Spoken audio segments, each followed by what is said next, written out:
Hello there. Right.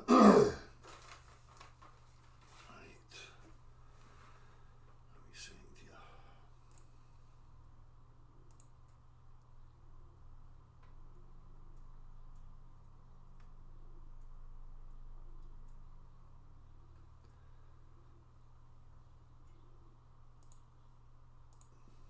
How are we doing? Level awakening, world without curve, P-tag, pragmatic, execrate, illicit virtue, R. Green, Stephen Walsh, one man is detector. Right, so again, I'm going to go through this concisely, or at least attempt to, and an attempt to give clarity to what is actually going on here and what other people are talking about. I'm sick and tired now of listening to other people trying to represent me or the position here or the physics of what's being observed, and trying to have conversations with each other about it, meanwhile misrepresenting the true position, not fully comprehending their own position and what the contentious parts of this whole thing are. So again, repetition, and I'm going to keep repeating it because it's very simple, and the facts are not going to change. What's going to become apparent is the people who are constantly misrepresenting, suffering from Dunning-Kruger, pushing biases. These people are going to become very apparent because this is very, very simple. I'm listening again to somebody going on about, oh, there is displacement because the same object falls at a different rate at the same place depending. We're not talking about one object and the conditions that may be going on that give you a minuscule variation in your apparent measurement of your rate of falling. We're not talking about individual objects, we're talking about matter and its various states and its relationships to each other, and what happens when acceleration or force is applied to any one of these things. How do the other aspects of matter react in relation to the acceleration, the force at play? That's what we're talking about. I'm not talking about how, well, if I'm in the same spot and I drop this lighter, from 10 metres and it reads 0.2 seconds for the contact of that and the earth to happen, or 2 seconds, and then the next time I drop it it's 2.3 seconds, and then the next time I drop it it's 2.1, or any of these minuscule apparent supposed variations, right, which is a different discussion because there's many factors at play, right? If I drop this from a height, you can understand this if you're flying in an aircraft and you've ever experienced turbulence, right? What happens in that scenario is the aircraft's constantly having to push on the air, which is pushing up on the aircraft, and when it hits a pocket of less pressure, right, we get a faster rate of deceleration. People will call that an acceleration down the way. So you've been flying and you experience this, what feels to you like you're dropping, right? So we've got variations, we've got electrostatics, we've got so many other factors at play here when people are talking about single pieces of matter and dropping them from one point and then doing the same again and getting a minuscule variation. That's not what's in contention. The contentious part is that we're talking about acceleration, claims of acceleration, what causes acceleration, and what we witness under conditions of acceleration, that being what happens to various states of matter in relation to each other when a force of acceleration is applied to any one of these things. There's a relationship between different states of matter, and we call it displacement, because we don't have a force that can accelerate uniformly all varying states of matter simultaneously at the same rate without any sort of displacement occurring. These are the contentious parts. So these people that continually avoid that component and jump to, but when I drop an object, I get a different reading from 1 minute to the next. I don't care about any of that. That's not what's in contention. We can have a discussion about that. So, hello to everybody there. I just want to go on with this and get through it. So let's first have a wee look at different examples of an accelerometer, and we'll talk about them as we go. Right? So this one's about 6 minutes, so I'll probably not play the whole thing. This is just to give you, some examples. Accelerometers and gyroscopes both detect motion, but accelerometers detect linear motion, that is, the acceleration along an axis. Gyroscopes, on the other hand, use the Coriolis effect to detect angular velocity, or how quickly an object is turning. It should be noted that accelerometers do not report the current speed, only the acceleration in a direction. Equally, gyroscopes do not report current angle, only the rate at which a device is turning. To get either of these, you would need to integrate it over time. We're talking about both accelerometers and gyroscopes because they usually come inside one package called an inertial measurement unit, or IMU. An IMU can include more than just these two devices, but we're only going to worry about accelerometers and gyroscopes at the moment.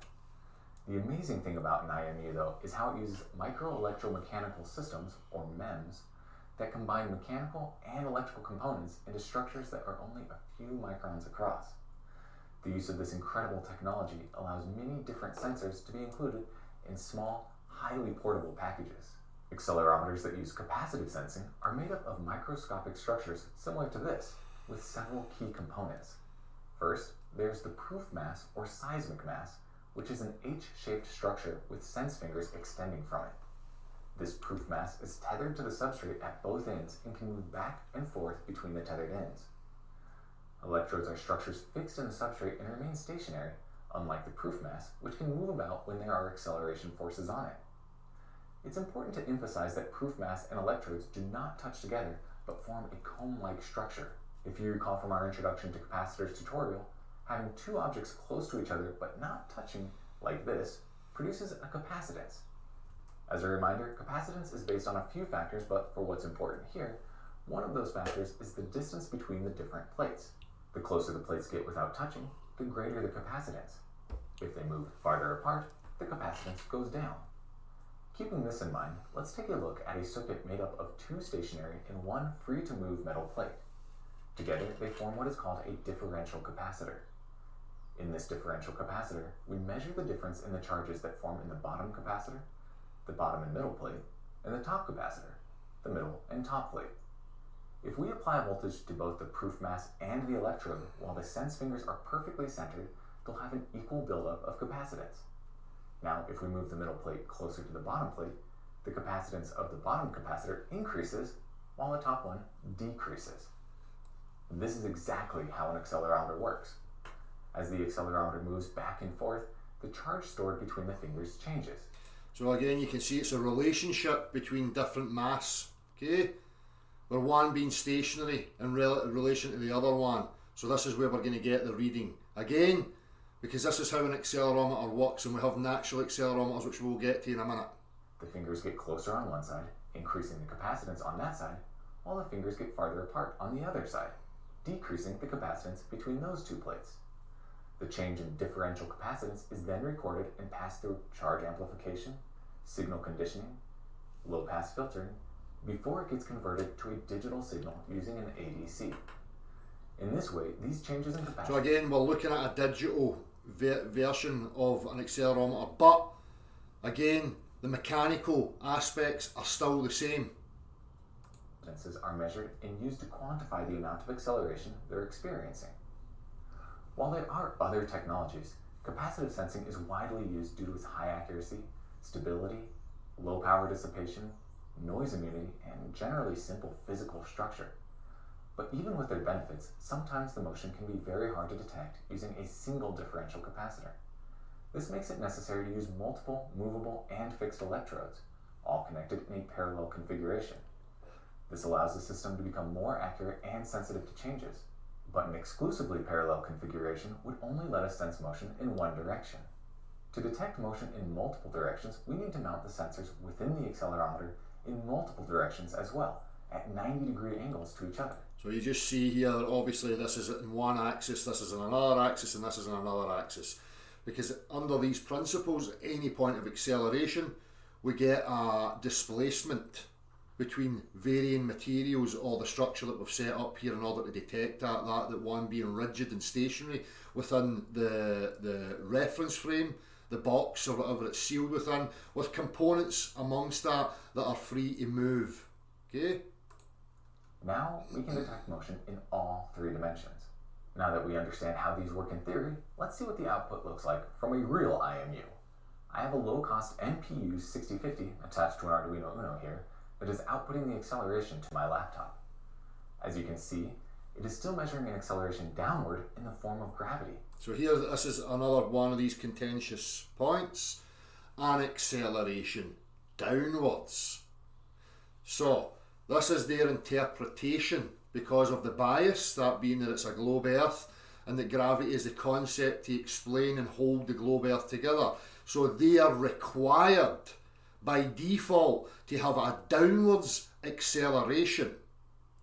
They denote that by the device on the table registering already an acceleration that they're calling downwards, but that's not the case.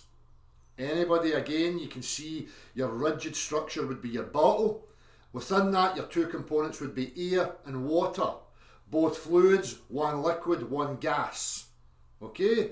What you see is an air bubble rising, denoting that there's an acceleration at play. There is a force at play because you're witnessing and measuring motion. That being the buoyant force or the buoyant effect, that being an air bubble rising. But now, as I move it up and down in a single direction, you can see that the numbers increase both positively and negatively in that axis. And then if I go this direction, we can see the movement in that axis. One of the interesting things is when I take the accelerometer and I change its direction and its orientation so that you can see the force of gravity in the different axes. So just like the water bottle, if you have it lying on its side and you turn that up onto its end, the air bubble will correlate, always showing you the vector, okay, of where the acceleration or the force is present. It's the same thing that he's doing here. Whatever way he orientates it, it sets itself to show you that axis, the axis point of the acceleration or the force at play. Axes. Now we can get a general idea of what is going on by looking at this data, but to do real analysis, you'll need some sort of logic to process the information into something useful. Right, so let's look at another example.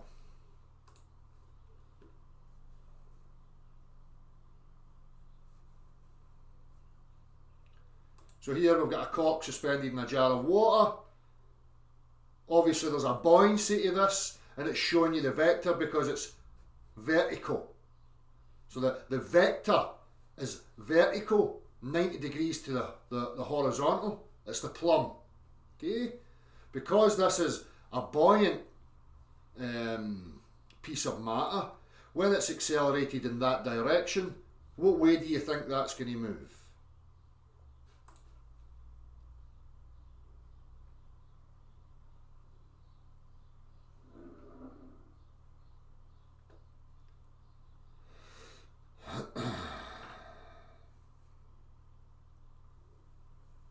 Because this, again, I'm showing you these examples because in any given scenario, the point of contention, force being applied, that being him applying pressure and then applying an acceleration in a particular direction, is translated through the rest of these bodies, right? Because they are remaining where they want to be. We'll just use that kind of language. Now, this is the rigid body that's now having a force applied to it in a particular direction, and we see a subsequent effect within it. That being a compression and a buoyant effect becoming present. Okay? There's a compression towards the back of the glass here, increasing the pressure, okay? Which in turn is applying force or pressure now to this, which is pushing it forwards. Okay? Again, the example is that we can only apply force to one of these states of matter in order to accelerate them. We have an accelerometer because force is not multifaceted, multi-pronged. It cannot, there's no way for this man to apply the force and the motion to the jar, the water and the cork to keep it where it was. so that it can now accelerate over a distance of say 5 metres within the space of a second, and that none of this will change in any way, shape or form. This is where the contention is, because people are claiming acceleration with no demonstrable signs or examples of acceleration or measure of acceleration at play whatsoever.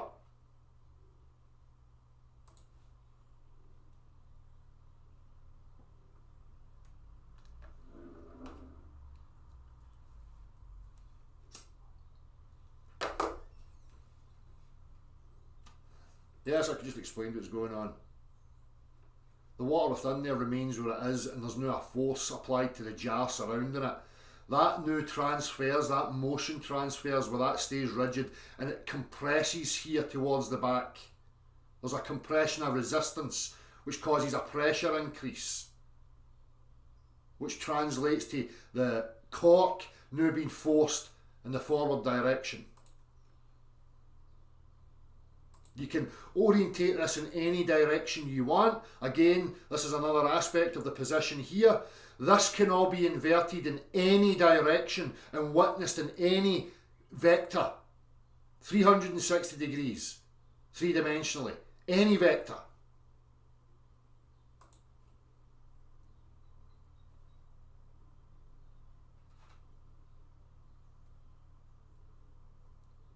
Again, he's going to rotate and spin.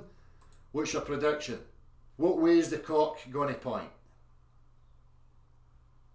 Remember, on a rotational spin, the compression is now going to be to the outside, which in turn is going to cause a buoyant effect where the cork now is going to point in towards the centre of rotation.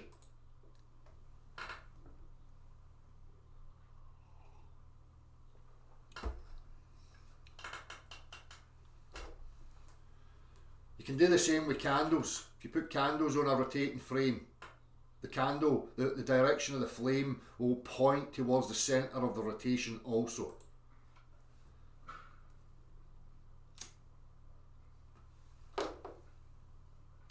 The reason all this is relevant is because we're talking about displacement.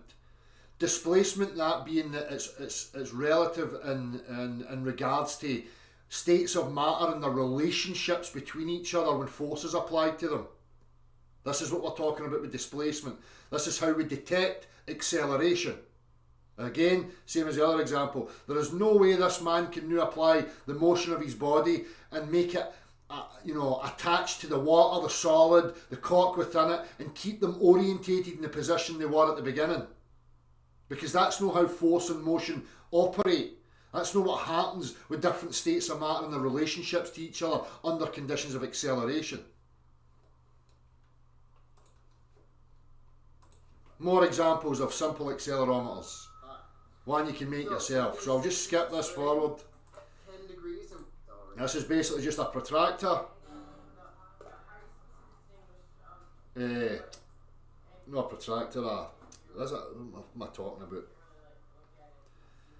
Anyhow. You can tell the maximum number it goes up to. Yeah, he's not really showing it better. I'll show you a better one, right? Hang on. Again, we'll use William here and we'll use Andrew's examples. Air and water will always displace under conditions of acceleration.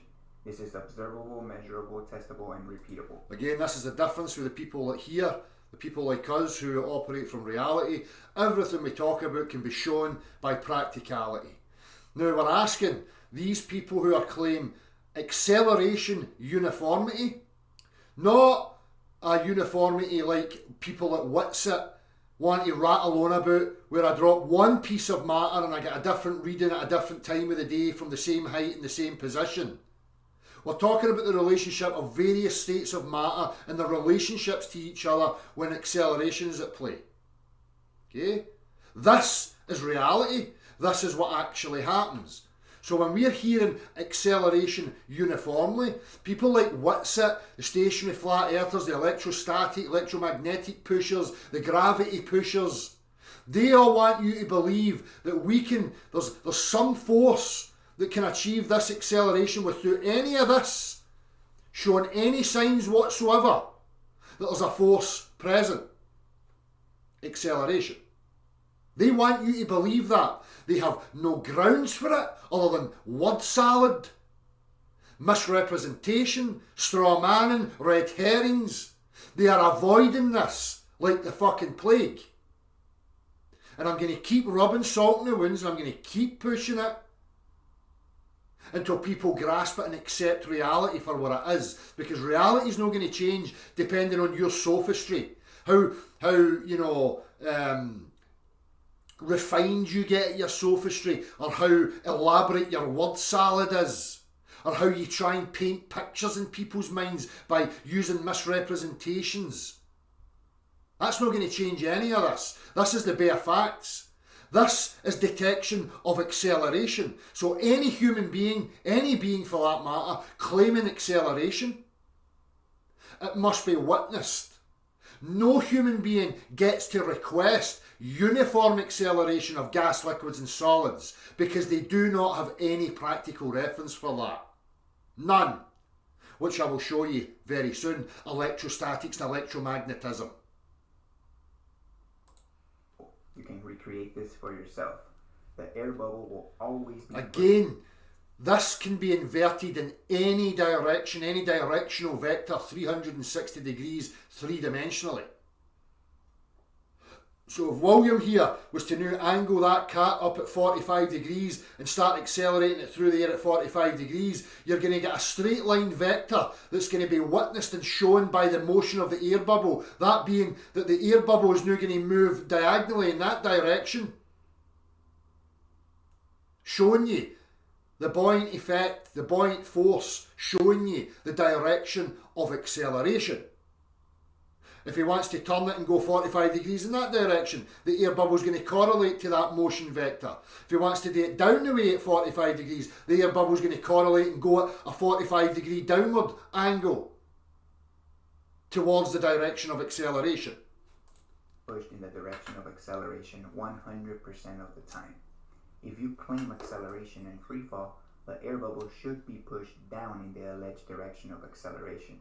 However, the air bubble shows a constant motion up when connected to the earth and a deceleration up in free fall, which is the opposite direction of the alleged acceleration, proving that the bottle is not accelerating down, it's decelerating. When I actually accelerate the bottle down, the air bubble also gets pushed down in the direction of acceleration. The reason you know that is because when you're standing holding the bottle, the air bubble is rising.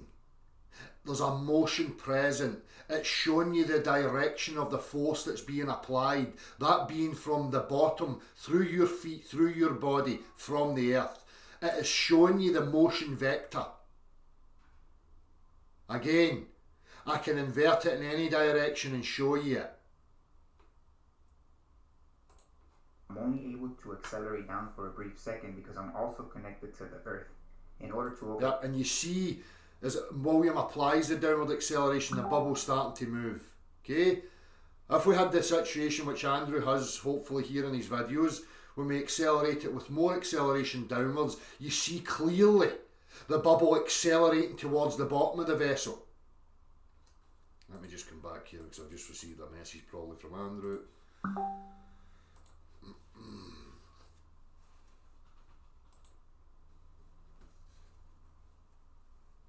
Right, okay, so let's just have a wee look at this. Andrew's just sent me the upwards and downwards acceleration. Oh, there's my mouse went, for fuck's sake. Right, hang on.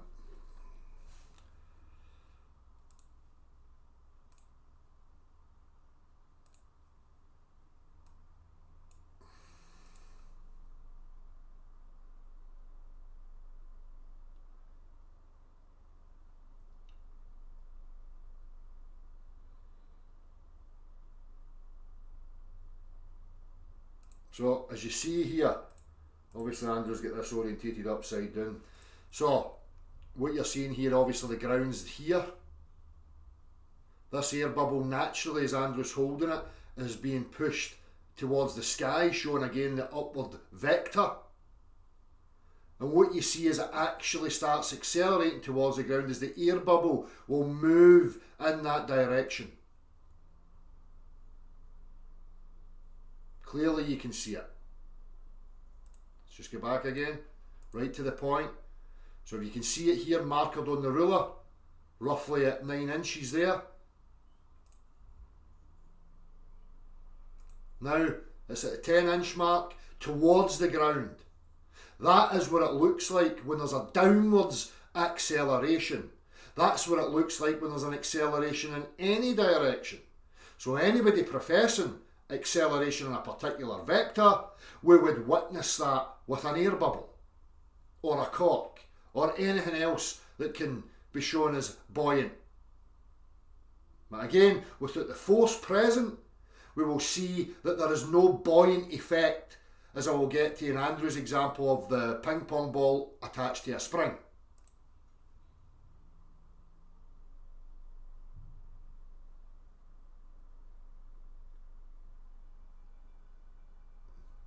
Now as it hits the ground, you can see again the air bubble beginning on its upward trajectory towards the sky again.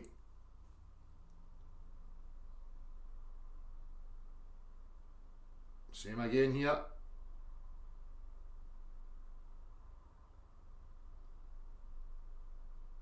Again, you see the flat bottom, which was here as Andrew was holding it and the air bubble was going towards the sky. Now he's accelerating it down towards the earth. You can now see the air bubble going in that direction and the bottom here flattening out.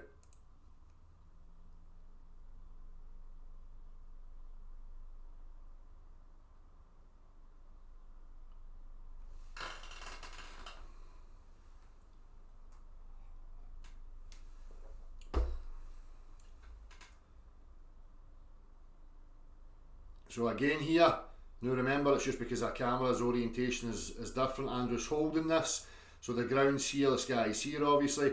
This is now sinking, or what we call sinking, right, into the directionality towards the ground, the appearance of such. The air bubble going to the sky, buoyancy and density, right? Again, when it's accelerated towards the ground, the air bubble will travel towards the direction of acceleration, and this will now appear as if it's going towards the sky.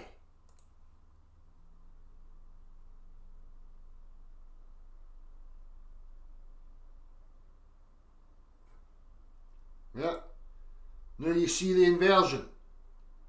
Now that's going that direction, and now this is going towards the sky. This is real life practical physics, people.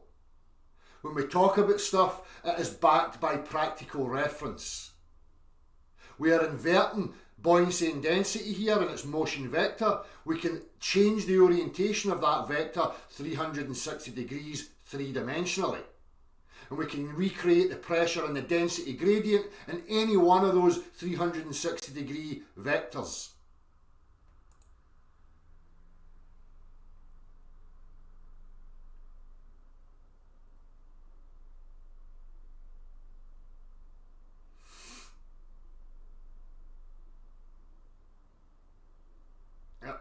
So here in this scenario,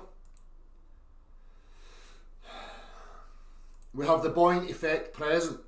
The ping pong ball sitting on the surface of the water has stretched the spring.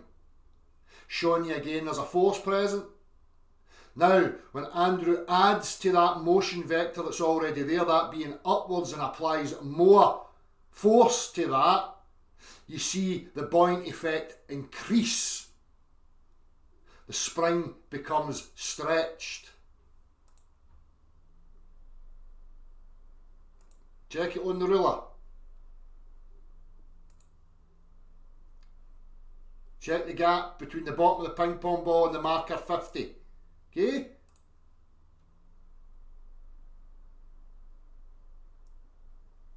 We are witnessing a physical increase in what we call buoyancy by applying more motion, more acceleration to the already existing motion vector. The reason you know there's a motion vector there is because you already had the buoyant effect there. We are just adding to it.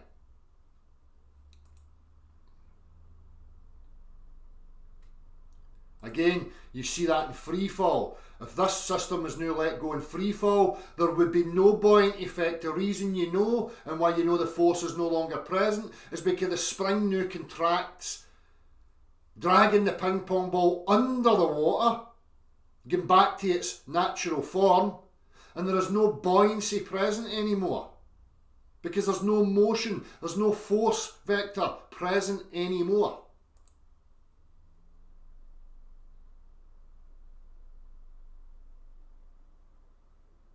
Again, same thing. Buoyancy increasing.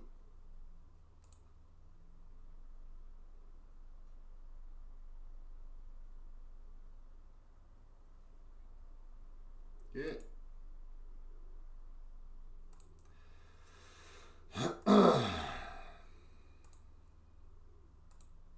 Same again. This again is another example of an accelerometer. The whole point of contention. People are claiming uniform acceleration of gas, liquids and solids. That's not how reality functions. The principles of an accelerometer work on this basis. Andrew can apply a force to the rigid body, the solid. He cannot reach in by some magical tendency and apply that same force to the liquid and the gas and the materials here so that they all remain rigid in the relationship to each other as there is an acceleration at play. That is preposterous. That is what these people are asking you to believe in. By mumbo-jumbo, electrostatic, electromagnetic, gravity, mathematics, word salads. You don't need words. This is showing you.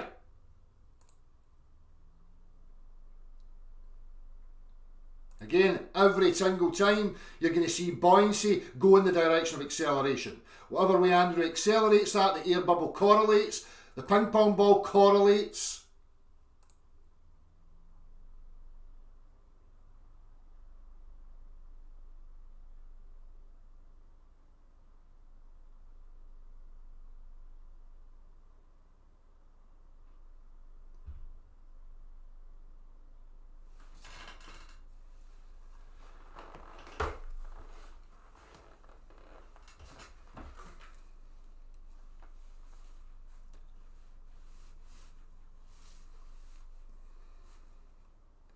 So these people who have been asked continually, they're invoking that this acceleration can happen without any of this displacement, and they're being asked without special pleading to some non-entity to simply demonstrate how that's possible by how we can demonstrate it in any vector that you decide. We don't hide. We've got nothing to hide. Everything we show you, you can recreate yourself. These people cannot recreate their claims in any vector, any direction whatsoever. They cannot alter the already present orientation and buoyancy and density, pressure gradient and motion vector. We can invert it, we can increase it.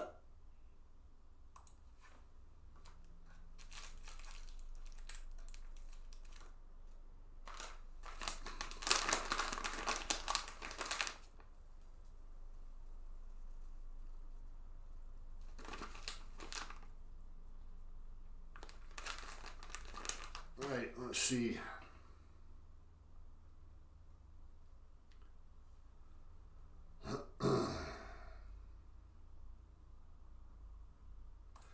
Somebody else here, again, just making a little simple homemade accelerometer. I have an accelerometer.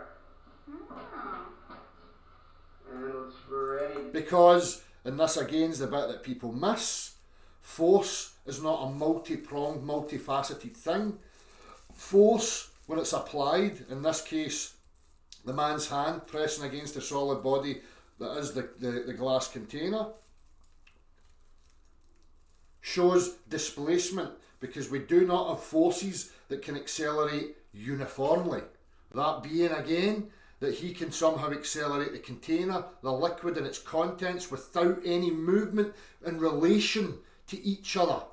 Which again, the bits that Witsit and these gurus continually avoid and evade, right, and special plead and misrepresent, will never account for this, because no amount of electrostatics or electromagnetism or gravity or any other notion could ever produce the type of acceleration that these people wish was true that they require in order to make their little idiotic presuppositional bias of a stationary Earth or a globe Earth work. It is never going to happen. This simple example here right now destroys every aspect of these people's idiotic conceptual models. They require uniform downwards acceleration. Fact. There is no such thing as uniform acceleration of gas, liquids and solid. Fact. When we let these things go in free fall, there is no witnessing of any sort of force or acceleration at play. Fact. So, we are losing the force when we remove it from the solidity of the Earth. Now, when we let something go in free fall, the air is still pushing up against it. But the air cannot support. It's not a solid. If we gradually increase the viscosity of the air and slowly transform it into water, like, as I say, if you turn a vessel upside down and within a medium of water, like the bottle with the air bubble in it, and you let that go within the medium of the water is still going to push up ever so slightly on that bottle. So buoyancy within the medium, within the container, will still be there, but it will be lessened. The rate of the air bubble rising will be slower. You put it in air, the air can't press against the bubble or the vessel anymore. So there's no motion transfer to be felt through the vessel. So the air bubble ceases in its motion. When it's connected solidly to a solid form, that being the Earth yet again, the full rate of buoyancy can now be detected because the rate of the air rising is there in its full effect. Other examples of accelerometers, I'm just going to hammer the point here because this is what accelerometers are. It's a relationship between different matter and motion, because there's no force that can apply the same amount of force equally and distribute its force unevenly in order to get uniform acceleration. These types of forces are Harry Potter. They don't exist in reality, I'm afraid.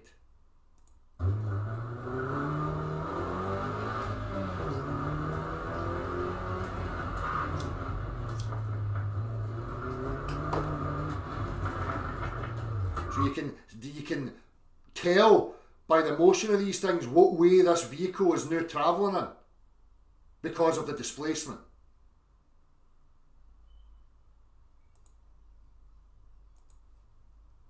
Just again, another hammering home, accelerometers, how reality functions.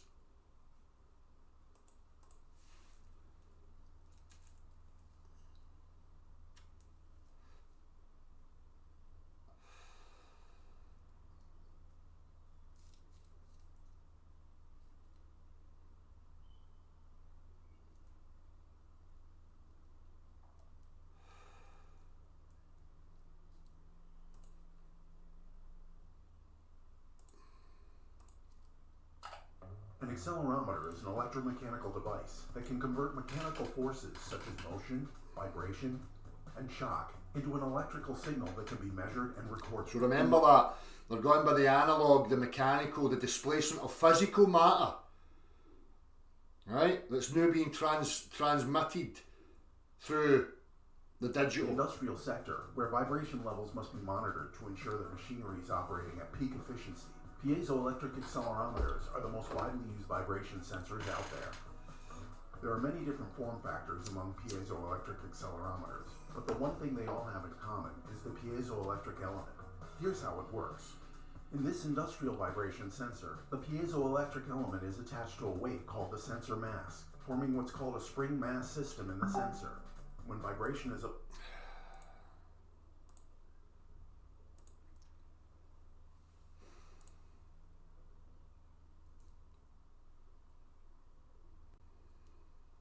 Cheers, Andrew. I'll get to that later, mate. Where was I there?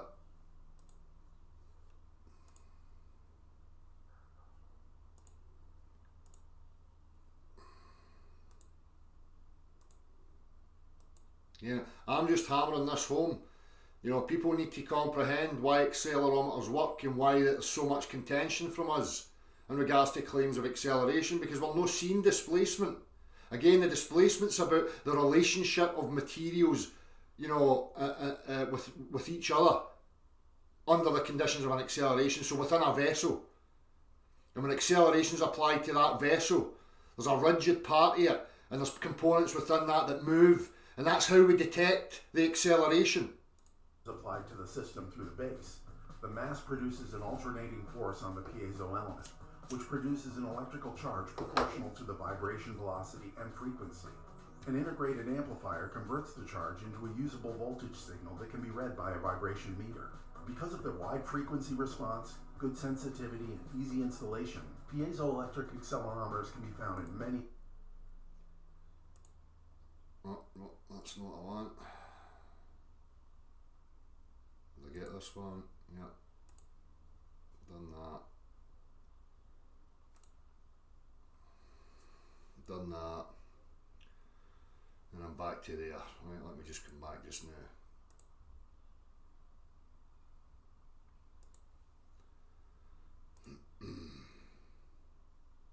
Right.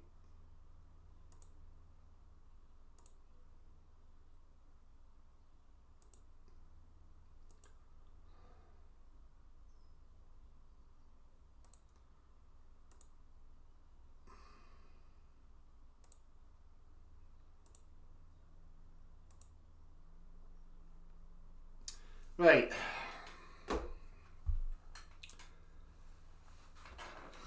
So, now we're going to have a wee look. Again, people are claiming acceleration, so we've got a faction now talking about electromagnetics or electrostatics. So once I've had a wee minute here, we're going to have a look at electromagnetic and electrostatic acceleration. Alright? Which again is not an issue, because we're not talking about parlour tricks, we're not talking about sophistry, we're not talking about trying to build a little picture in your mind so that we can warp your perception of what is actually being conveyed. We're not talking about one little piece of matter being accelerated in a particular direction by electrostatics or electromagnetism. None of these things can accelerate gas, liquids and solids in any directionality without a displacement occurring. That's impossible. But these people are hell-bent on pushing this idiotic nonsense, while at the same time misrepresenting people like me.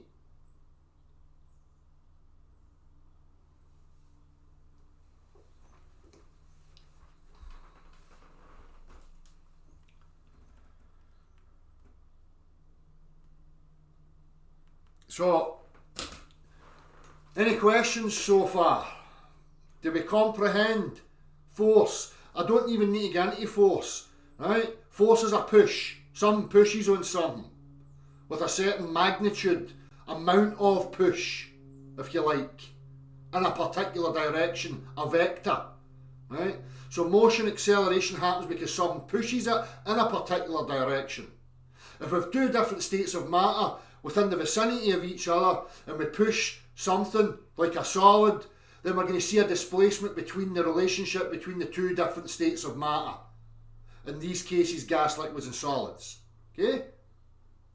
There's no way you can push a vessel with a gas and a liquid in it, right, and know how these things shift and show you the vector of the applied motion.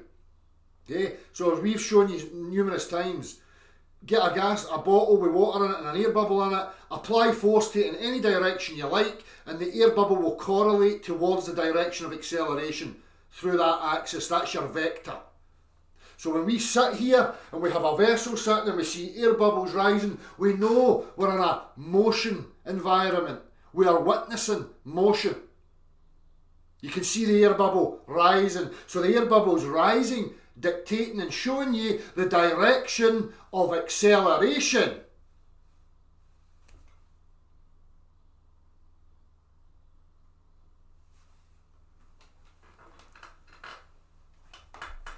Exactly, pragmatic, because the difference with this is that nobody needs any imagination. You need imagination for gravity, for electromagnetics and electrostatics to achieve the things that we witness in reality. As I say, gravity, electromagnetics, electrostatics cannot add to the vector, cannot invert it, cannot achieve any of the stuff that we can show you using motion. They're trying to tell you there's acceleration, there's motion from stationary. They're trying to tell you can get a motion vector from something that's stationary. These people are practicing pseudoscience. They're muddying the waters and taking people on tangents of utter fucking nonsense. Total and utter gibberish. They're doing so because they're starting from a presuppositional bias, globe earth, stationary flat earth, and they're trying to bastardise physics to make it fit the little fucking cartoon models by invoking all sorts of special pleading, Harry Potter forces and fucking Star Trek and I don't know what other imaginative nonsense goes on in their mind.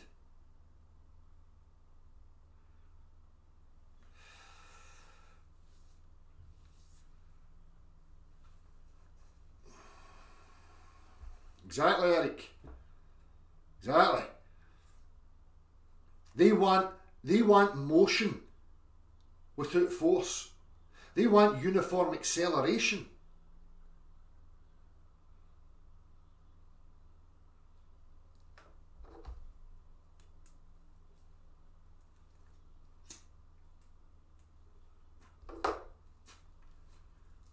So the people at Witsit and the likes, I've heard this again, right? Oh, there's a discrepancy because when I let this bolt go, there's a time that from 10 metres and the earth contacting it, are both hitting the contact, it took 2 seconds. Then I done it at another time of the day and it took 2.001 second. Then I done it again, it took 2.0002 seconds. So there's displacement. There's a variation happening. There's a variation going on. Displacement is in relationship to different states of matter within an accelerated frame of reference. That's what an accelerometer is. So when I let something go, there's no displacement of that and its contents, where there is when I actually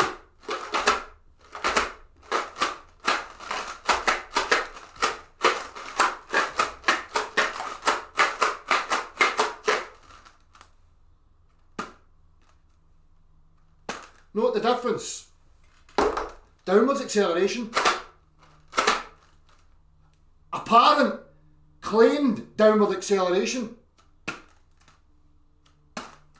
downwards acceleration,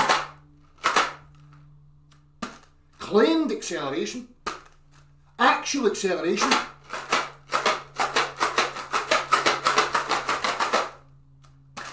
nothing.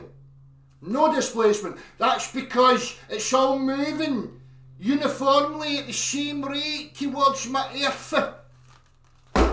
Absolute lying pieces of shit. Pure and simple lying pieces of shite.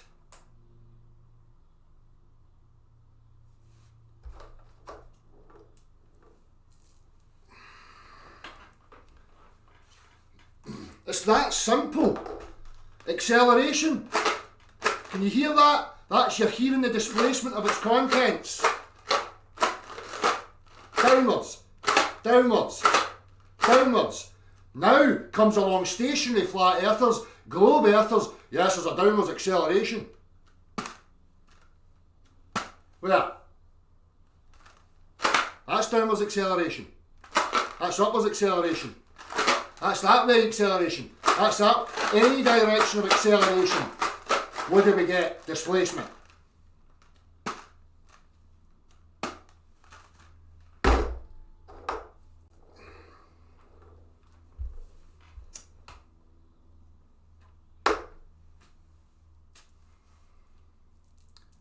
Exactly, Jacques. A simple jar of fucking midget gems debunks their fucking total and utter lunacy. And that's why I get annoyed, because it's that fucking simple. And I'm having to listen to supposed pseudo-intellectuals is actually what they are. Waffling on, creating tension between genuine honest people. Right? because they want to waffle their bias, their little agenda at people and tell barefaced lies and misrepresent people at us. Well, they're special pleading, requesting all sorts of gibberish and nonsense. A simple demonstration shows you how wrong they are.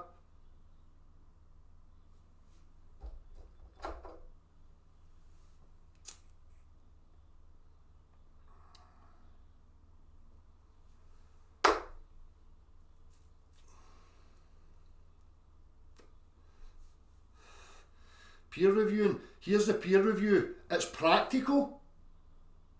It's no subject to your interpretation. It's very concise. So now you need to go and recreate it.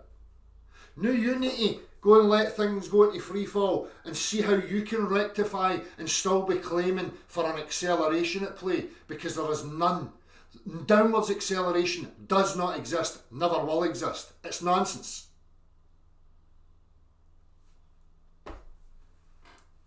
Well, let's go and see electrostatics and the likes.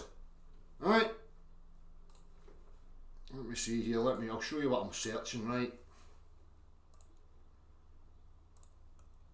Electrostatic acceleration. Accelerating a charge in an EF field. Remember, we're looking for uniform of different the matter. aluminium tin experiment.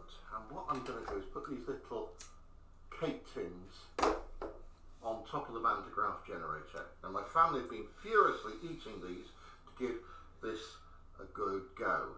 So I'm going to turn it on, and the light charges build up, but nothing's happening. And it won't happen until I release this, and then the light charges repel, and we get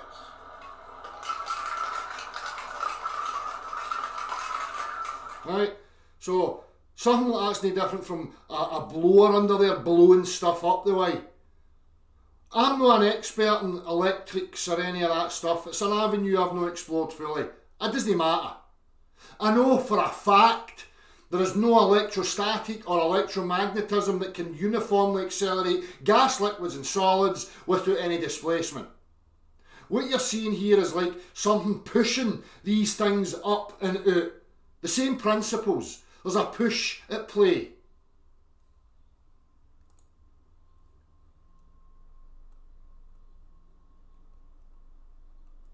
You search through this stuff, you don't find what we're looking for, because it doesn't exist. Sure, you can mess with things in their charge, and you can move them about, individual pieces of matter and yada yada. There's a whole avenue of discussion there, which I'm totally open for. But I am not open to these people claiming they can accelerate gas, liquids and solids uniformly with no displacement amongst these things. That does not exist. Electromagnetic acceleration. Do you think we would find it in any of this? And projectiles shoot faster than the speed of sound. All using the invisible forces of electromagnetism.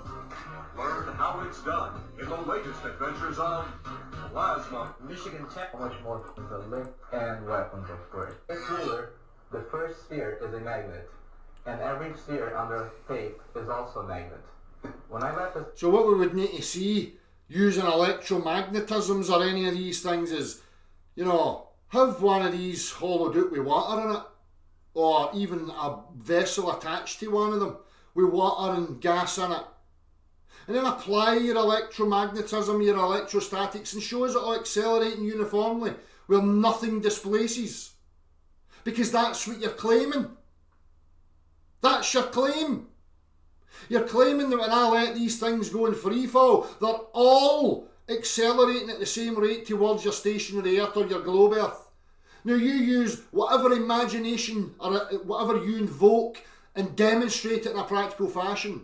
Not only that, I want to see it in every vector. You're never going to achieve it in one vector, that being one direction of motion, never mind any other. Not only that, you're not going to invert buoyancy and density. You're not going to freeze them.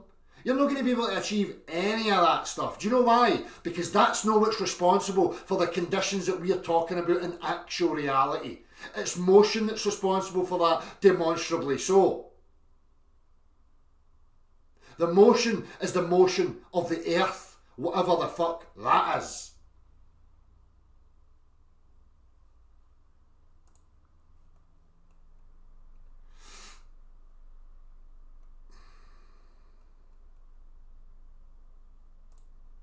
AG1 is a comprehensive and convenient blend of vitamins, minerals and food-sourced ingredients. One scoop, once a day. Search AG1. So you can see the coils here, causing an acceleration, causing a push on the ball bearings. The ball bearings, you can see, are in motion because of this push through electromagnetism. Again, attach a vessel to one of these with gas and liquid in it and accelerate it. Do you think that as that little ball bearing or something on tracks is accelerated through these coils that you're not going to see the displacement? What you would see is if I had that going fast enough and I had a bottle lying laterally over the rail attached to like a little roller coaster that was being propelled, what I would see is that the air bubble would be pointing in the direction of the acceleration. It would move from the middle of the bottle to the front of the bottle, pointing in the direction of the acceleration, and anything that was within that, like a denser material, would be new on the back wall of the vessel. There would be no way for me to use any of this apparatus to accelerate the vessel so that the air bubble, the dense material, the liquid and the solid would all remain in their relative positions to each other and uniformly accelerate around the track. That doesn't happen. So stop misrepresenting, stop obfuscating, stop avoiding like the fucking plague, and start accounting for what is actually being contested in regards to your idiotic, childlike, retarded claims. There is no downwards acceleration. There is no uniform acceleration of gas, liquids and solids. It's a retardation, son. And anybody else who's trying to push that narrative, you're a liar. You're either suffering massively from Dunning-Kruger or you're a barefaced fucking liar. It's that simple.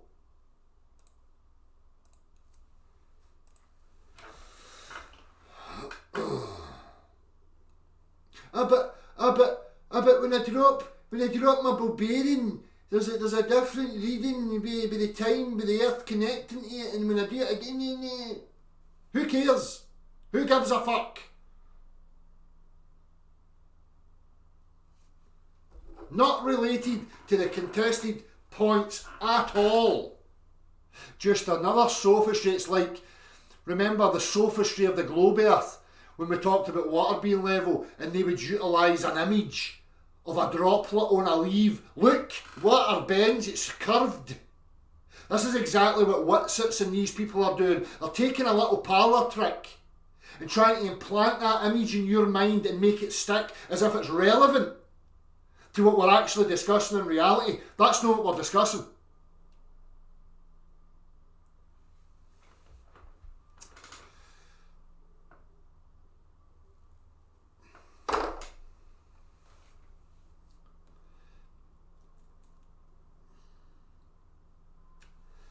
Exactly, ENGSJ. This is the stuff they're talking about. It's like double speak.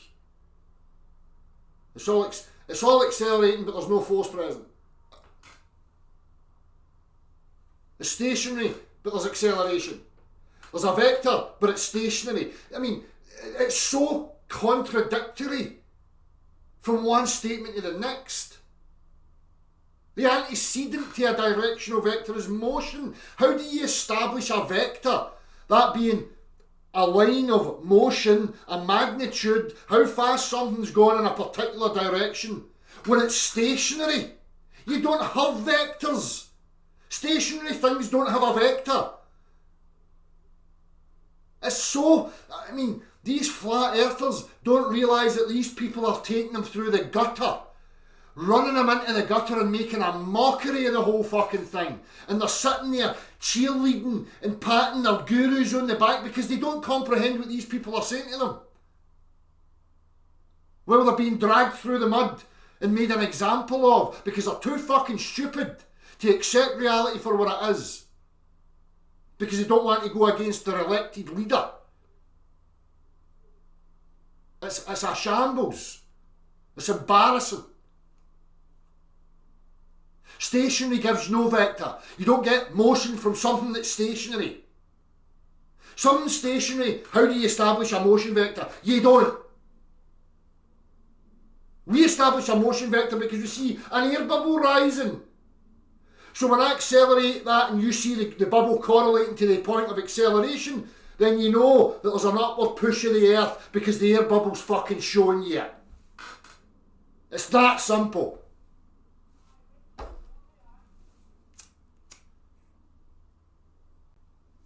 It is insulting, Andrew. It's deeply insulting, it's deeply embarrassing, and it's deeply concerning. Because there's people like us who have worked and endeavoured to keep pushing and represent the reality for how it actually is and get to the nuts and bolts of things. Now we've got these continued factions of gurus who have always been present, constantly dragging it through the mud. And now they've created a whole division while pointing at us saying we're divisive. When we're showing you and conveying you actual reality, these are the divisive people. Because as I say, they're employing sophistry in order to implant some image-based nonsense of physics in your mind and trying to make it stick. And worse than that, people are allowing it to happen. They're willfully going along with it and fighting against us who are demonstrating reality for you.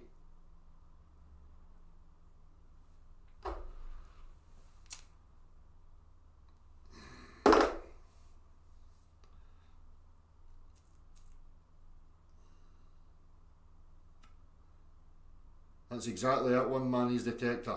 That's who your leader should be. That's what I spoke about in the very first videos I ever done. Reality's your guide. You can take any claim of man and try and apply it to some sort of practical form.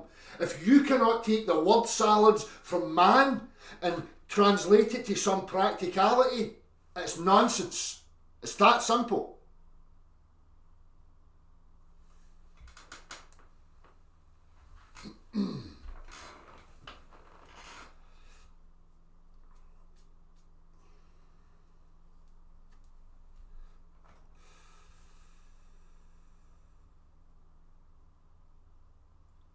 A day pragmatic, I have got a lot of tolerance and I've got, compassion for people who are bewildered and people who are confused. But now at this stage, when we've got supposed intellects, and that's who I'm talking to, supposed intellects who are actively trying to diminish this, trying to obfuscate from it, avoid it, misrepresent it, that should be a concern. I don't have compassion for they people.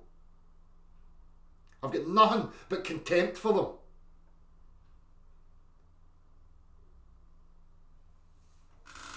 Still hopeful that they'll display honesty and that they'll rectify their position and they'll start addressing it with clarity and honesty. But I highly doubt that's going to happen. Because for me, being in this long enough, there's too many agents at play here. There's too many people here deliberately pushing agendas. I've just conveyed this as simply as I possibly can. A 5-year-old can grasp this. So these supposed intellects should have no trouble whatsoever.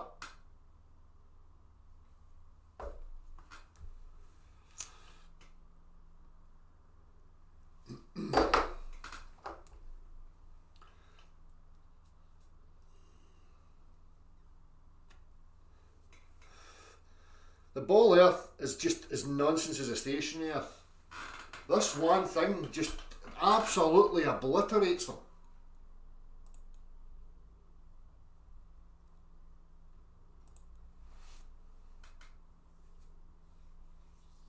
No, it's alright, Frank Matthew, there's no need to apologise. I'm just trying to give context to where my contempt lies. My contempt doesn't lie for the honest, confused person who's maybe just being, again, it's their responsibility not to be influenced by another human being. If they're in a position where they're being influenced by just words, there's an issue there.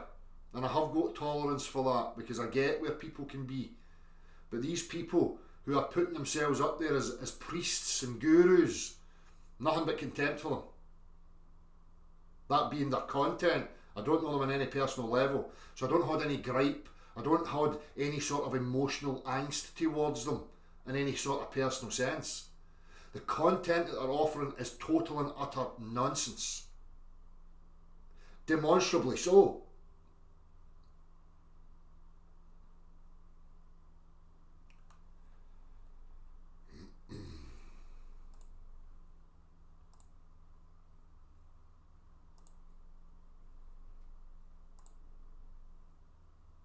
There's a lot of them are just no touching this, hoping that it will go away. It's not going to go away, I'm afraid. It is reality.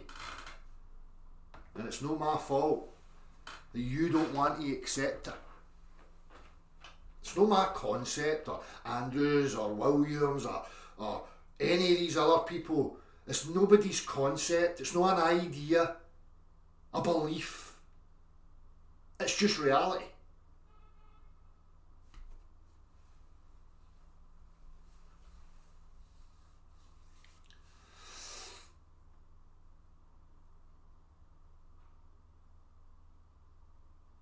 That's another thing that skews people's, integrity, Mr. Wonder One.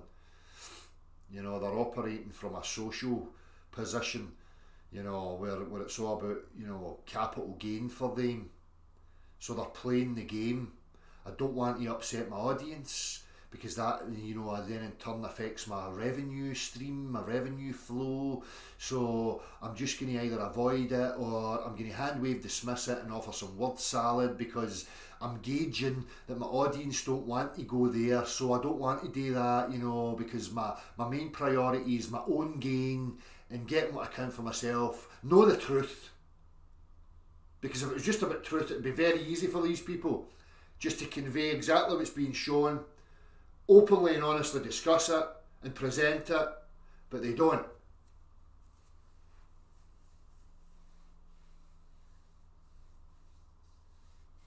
Yes, Eric Cartel, I totally agree, mate. Totally agree. And again, I'm sick of people out there trying to insert themselves as if they're a representative of me and my position and the demonstrations that have been shown here. Nobody represents me. Nobody should be talking in my behalf. Nobody should even be listening to any of these people that insert themselves and try and talk as if they represent me.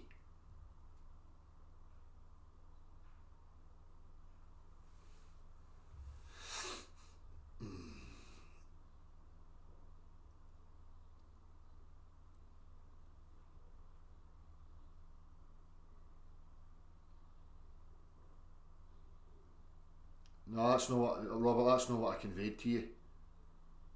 See, again, I don't know if you're meaning that. What I conveyed to you is that it doesn't matter if we show them a silver bullet. There's people out there who will still hand wave dismiss it. That's what I conveyed to you. Or at least that's what I was trying to convey to you. No, my position. There is silver bullets, there is things that totally, annihilate these things 100%. Right? But in the minds of the bewildered, they will look for excuses to avoid and evade.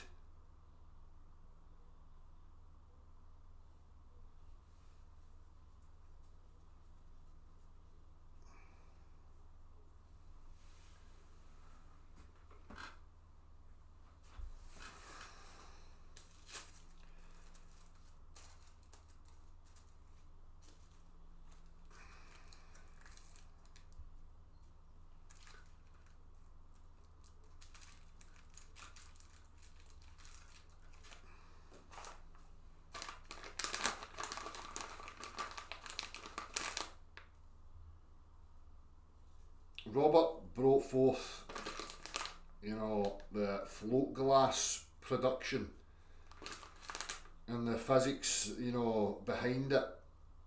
Again, look into it.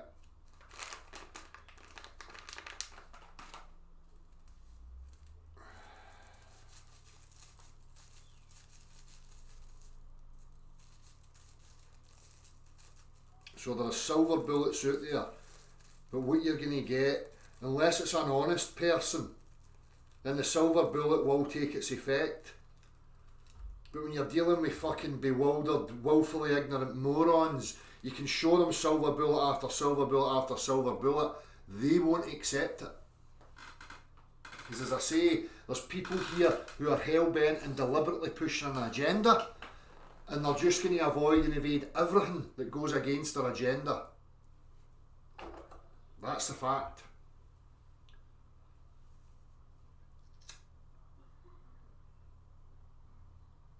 Well, there is for us, Robert, as I just expressed. For honest people, there's a collection of silver bullets, because honest people arm themselves with the silver bullets and put them in the gun. Right? And I can show people these silver bullets and how they work and how they function. But until they're woefully accepting and being totally intellectually honest, they will never pick up the silver bullets. Never. You could have 1,000,000 of them there.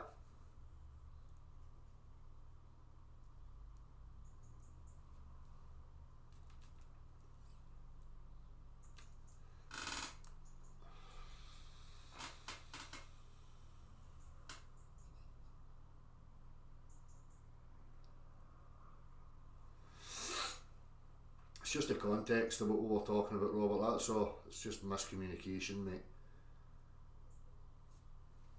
It's not that you're misremembering, it's just the context that's missing, and what I was meaning by there's no silver bullet in regards to these types of people. You know?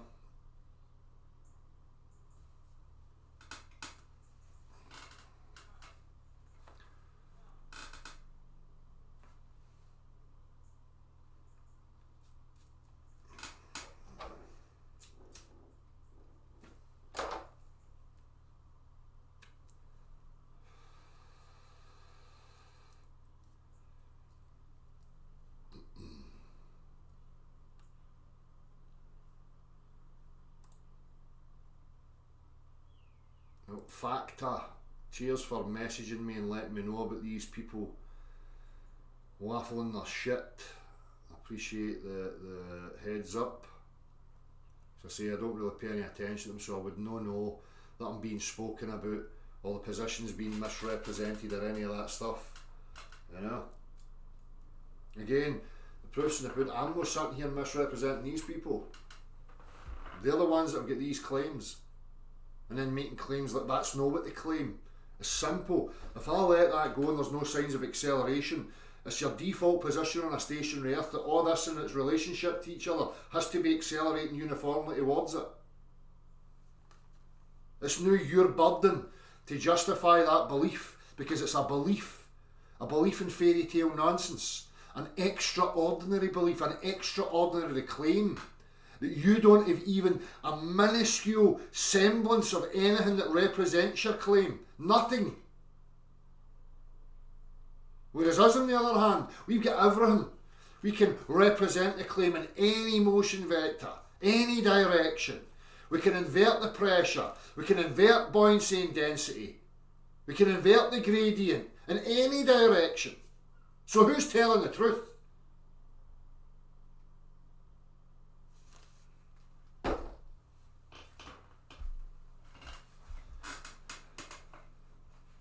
It's always the same, Mick. It's always the fucking same. Always the same.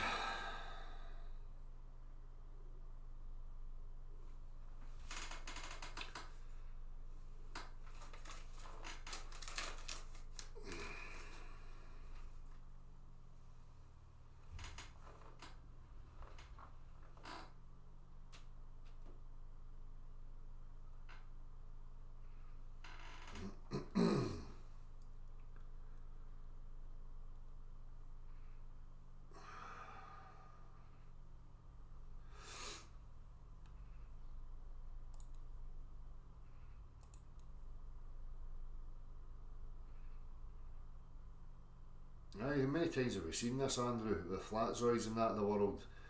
You know, you claim they don't and then they deliberately say it.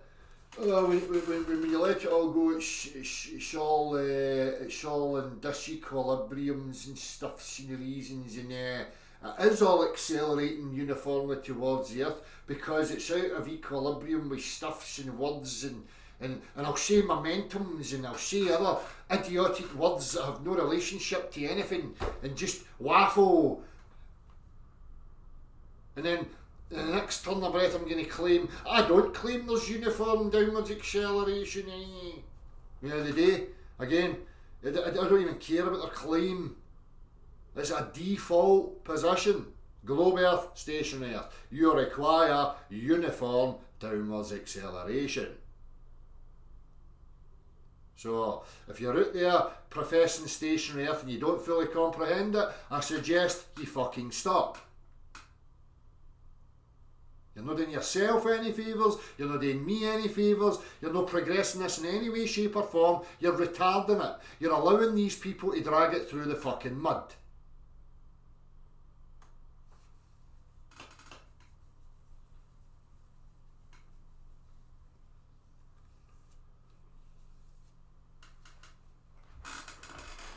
Yeah. Levels horizontal, the orientation to the motion vector.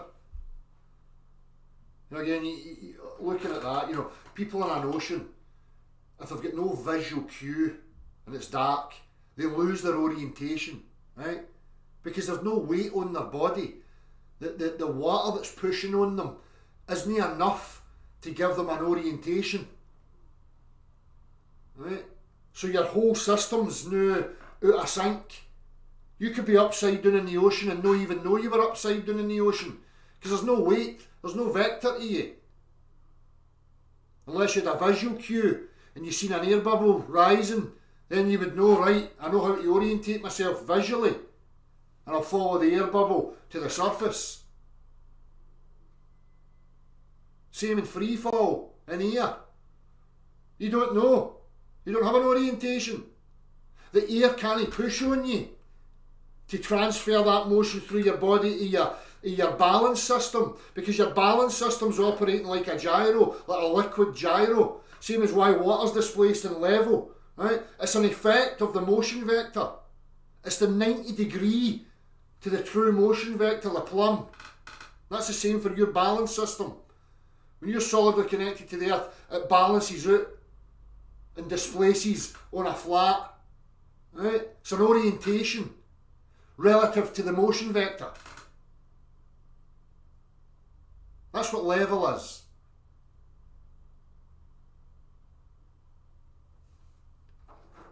No some man-made geometric fucking conception. A true physical orientation of motion.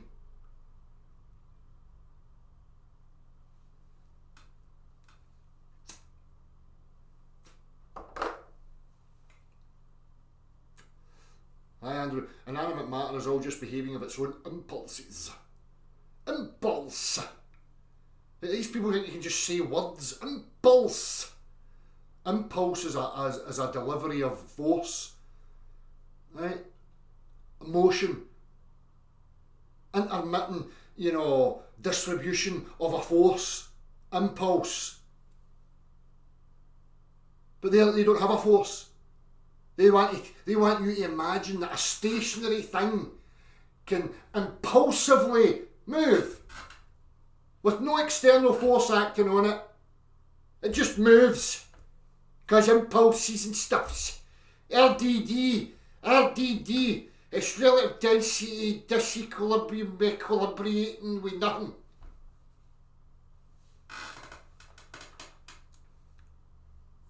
Flatzoid used to say electrostatics with RDD, then was impulse, now it's zero net force law. Exact.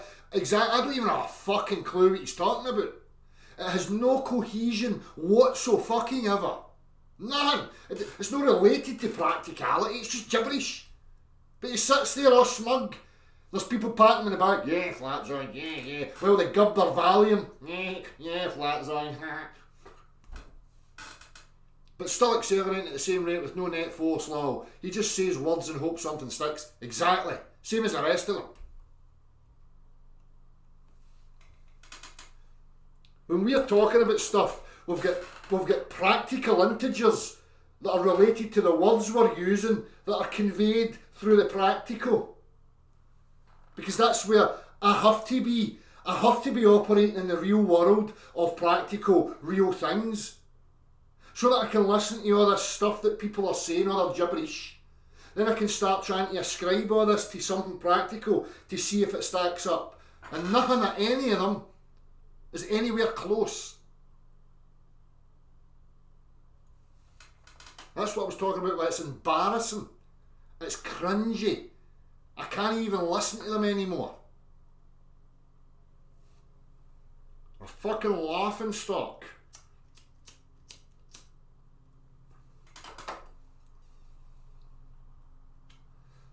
Star Trek is impulse engines. Aye. But even the mechanical principles of the impulse engine is just as I conveyed. It's how you deliver a force intermittently. You know, me punching a punch bag is impulse force. It's at a set rhythm at a set rate from knowing the speed bag. Right? There's a motion of impulsive movement at a set rate, or I can alter the rate. It's how you deliver it. Like if I compress air into a canister and I've got a BB gun and I've got a quick release, there's an impulse motion because of a force, because of a mechanism applying force to another mechanism, and a chain reaction of the same principles all the way down the line until we result in what we call the full effect. But they're just taking words, stationary, and then throwing in impulse. How can you vector an impulse, force or motion from anything that's stationary without a force to act upon it? Absolute fucking retards.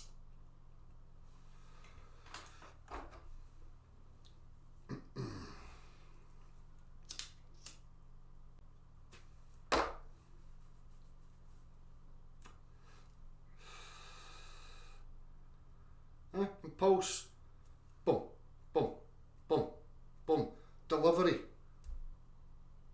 It's not a constant stream. It's interrupted by an expansion and a contraction.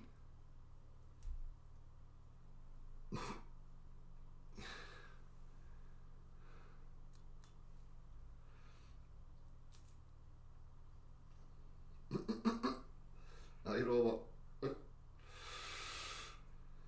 I've seen something about him new in a fitness video. You know, I wouldn't be surprised if he starts taking fucking Anavar and all these fucking mad cutters and stuff, because that's just the type of fucking character he is. As if there's no, you know, I'm sick of these gurus, exercise gurus and diet gurus. Look, your metabolism and your physiology is different for every fucker else's. There's certain principles that you could employ, right? That being like keeping things under tension, getting a result for these types of things. There's certain principles that are conveyed, you know, uniformly as at a base level. All these gurus trying to make money out of being the fucking the next god of exercise and weight loss, they're fucking charlatans.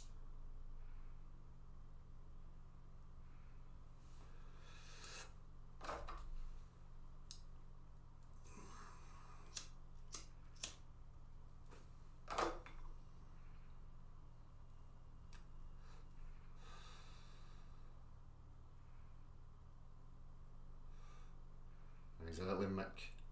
It's the same in any fucking field, innit? I just switch off for these people the same as any other. If they're not conveying the honest truth, I'm not interested. You know, I go to the gym and people ask me all sorts of stuff and I just get right to the point, but they don't like it, and you see that in people. There's that, you know, wishfulness in people, and I deflate that, because they come and they think that I've got the keys to some corner cutting or some magic wand or whatever. And I just tell them straight, there's no cutting any corners, there's no guru. You need to learn your own body, you need to know your own physiology and know what works for you, dietary and exercise wise, and tailor things around your physiology. No some dipshit that doesn't even know you, that's got investments in some fucking, you know, potion or some fucking other, you know, corner cutting magic.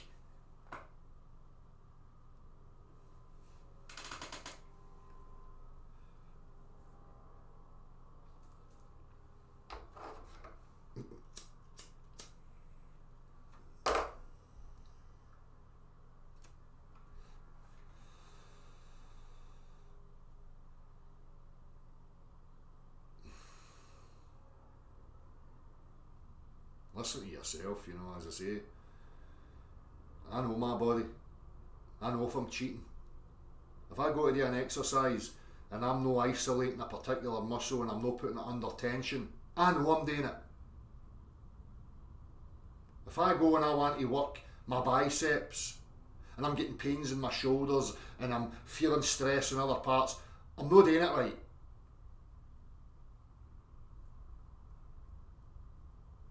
So you find your own way. You find a way to know and recognise that you're keeping things under tension, that you're making something work and burning it. And again, there's mechanical principles to that can be conveyed to people, like form, you know, how to keep something under tension. Again, it's just basic physics. Anyhow, I digress.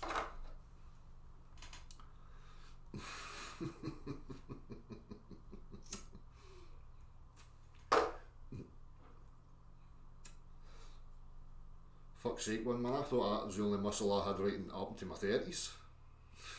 Sometimes I still struggle.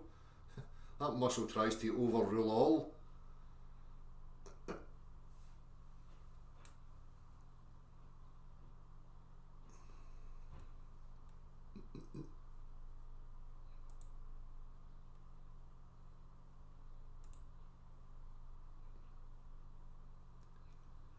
Well, I'm still here if anybody wants a wee chat. I don't feel as if I need to keep going over and hammering that. It's been made at the beginning of this, right?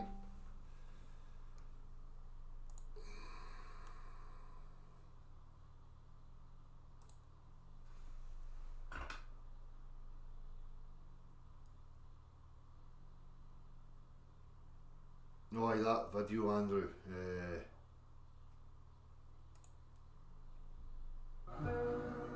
Petrolites starting her days. At the same time, Bobby and Kit ended their nights. You were made to choose your own path. We were made to help you choose your trip together. Downwards, the force from the acceleration works against the normal force and you get lighter. So, in this fast lift, as it accelerates down, this 1 kilogram of flour appears to be about 920 grams. That's what we're getting out of it. That means I'm pulling about 0.9 G. I weigh 10% less, I jump 10% higher. But here's the important thing. The lift is now stopped accelerating. We're at speed. It's back to 1 G. It doesn't matter how fast I'm going. I could be plunging at 1,000 miles an hour. I'm not accelerating. I'm experiencing 1 G. That's the reason why you're not constantly pushed back in your seat when you're in a car or on a train. And now we're slowing down. So we're slowing down. We pull about 1.1 G. We get 1.1 kilograms on the scale. The force of the lift is being added to the normal force, which means we're pulling about 0.1 Gs in this particular lift. Yeah. Again, just meshing with the already established constant vector that's there. And it is a constant.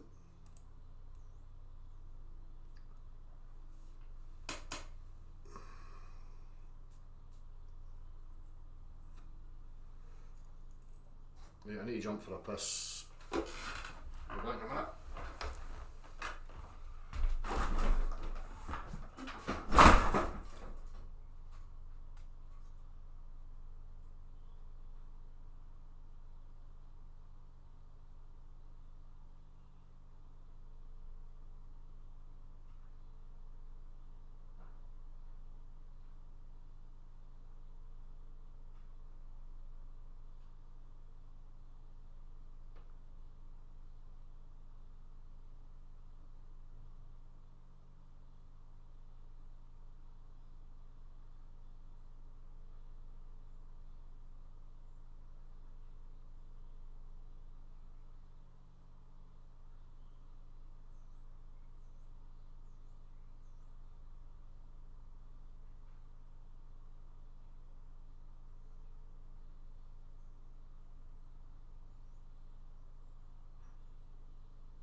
suppose people want to talk for me and represent me and represent the position, but nobody's ever want to come and have that actual discussion, you know, head on. It's bizarre.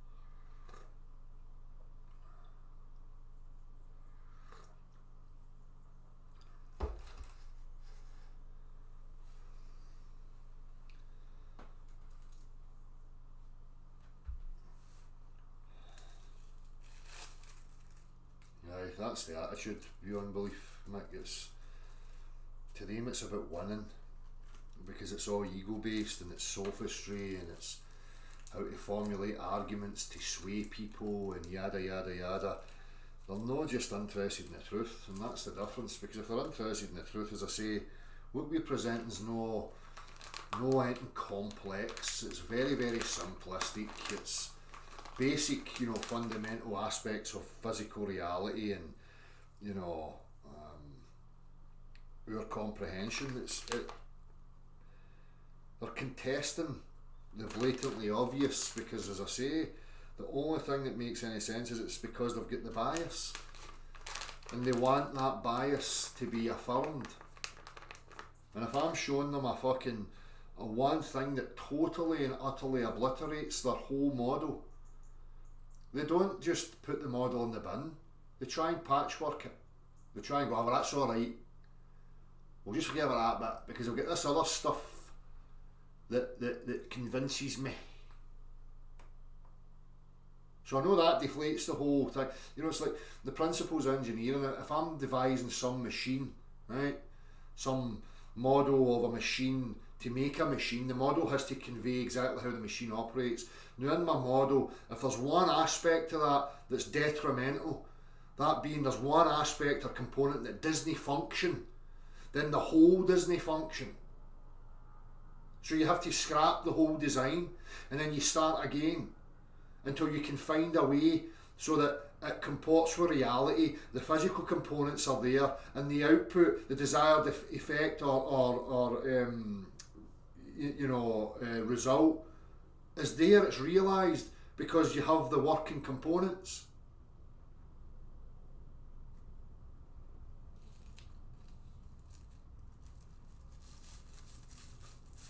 That they don't.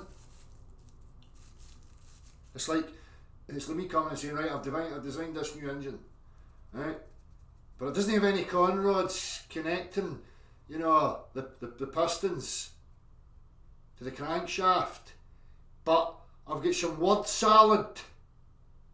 I know it doesn't work, and there's no practicality for my engine design.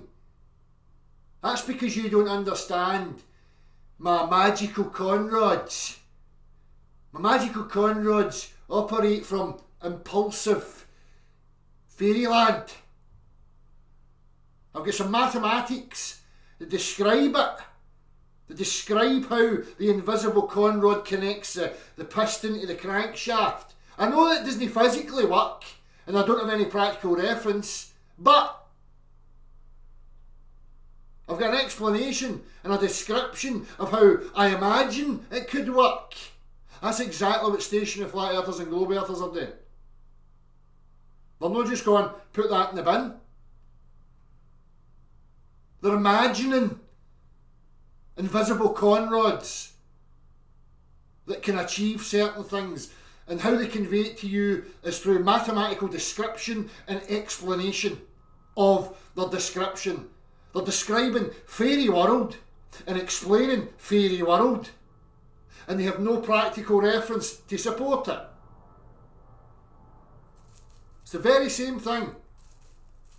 Imagine me going into some fucking engineer's office. I've designed another version of the internal combustion engine.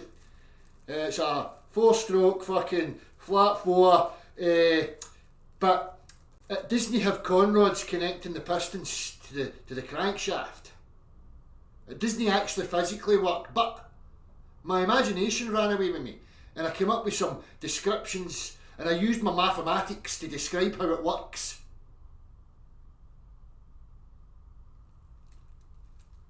That's exactly what these people are up to.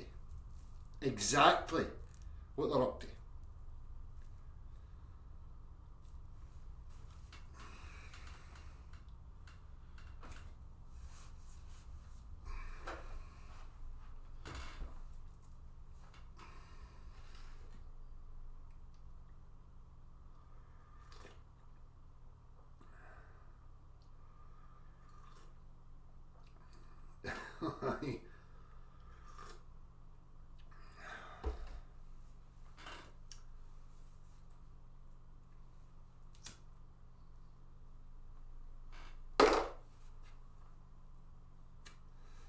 So for people that don't know what we're describing there, the bottom half of your engine, your block, the crankshaft is, right, it's designed like that, and it has rods that connect to the pistons which go up and down in the shaft, right? But if I take the rods away, there's nothing connecting it, so I'm not going to get the motion. That's what globe earth and stationary flat earthers are all imagining. There's some non-mechanical presence, there's some non-entity there that's capable of achieving the motion. Not just singular motion of singular components or single matter, you know, uniform matter. They think there's a force that can accelerate all. It's honestly, it hurts. It hurts my brain.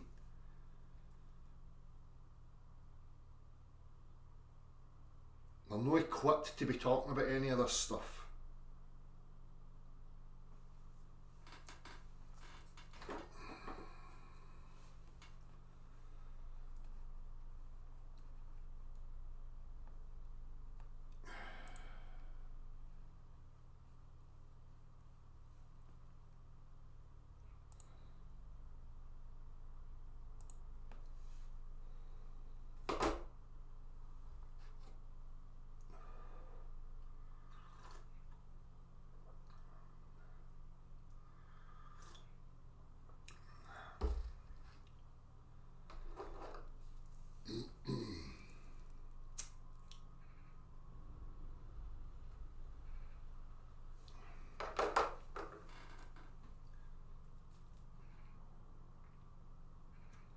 A lot of that thinking though is in regards to, you know, imagining things in a vacuum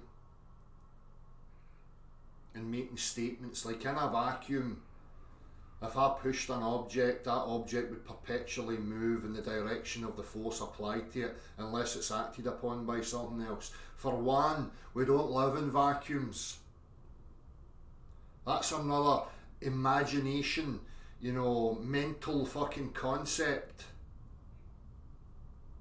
We don't have vacuums. Again, this is addressed to the Witsits and stuff about, oh, the sun and the moon and the stars. You know, how does that work if we're moving? Well, again, that tells me that they're invoking globe earth conceptions of the earth and the luminaries being separated from each other. Right? Not connected through some medium or any other form. And that they're in you know, some vacuous space between us and them. I'm not saying that. I'm saying the thing we call the universe and the world are connected intrinsically. It's one big machine. There is no space between. There is no empty void between any component from one component to the next. Just like in any machine that we devise, there is no empty space. Like I used the crankshaft and the pistons as an analogy. The crankshaft and the pistons are connected by the conrod. Everything's integrated as a full working mechanism. There is no gap or void between us, the luminaries, and anything else. That's nonsense thinking. That's their thinking. So when people at Witsit and that bring that up, that shows me how dumb they are.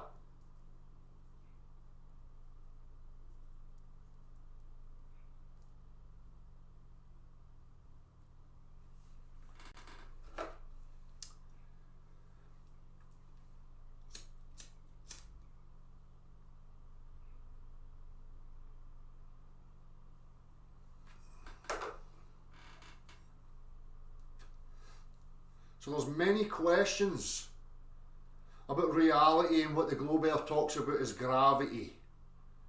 Right? For one, the gravity that they're talking about is the force, which is the motion of the earth. Right? So we have resistance. You know, there's a compression between objects, and when we let objects go, we talk about there being a deceleration. Now, I don't know if that's inherently a property of matter, whether there's a substrate of reality that people refer to as ether, you know, or quantum foam, or fucking, you know, dark energy, dark matter. I mean, they've got all sorts of fucking nonsense. Right? For me, that's another part of the investigation. It does not detract, however, from the fact that you're in motion, and it's being demonstrated to you that you're in motion. So thinking by asking questions that I don't have a full answer for yet, somehow, you know, as a gotcha or an aha, is irrelevant. Just the same as I don't know what's causing the motion of the earth, but I know it's in motion. Because I don't know, it's not a gotcha that detracts from the fact that we are in motion. So asking these questions achieves fuck all. Other than some imbecile thinking that they've scored a point, or scored a point because they don't have an answer for it. That's ridiculous.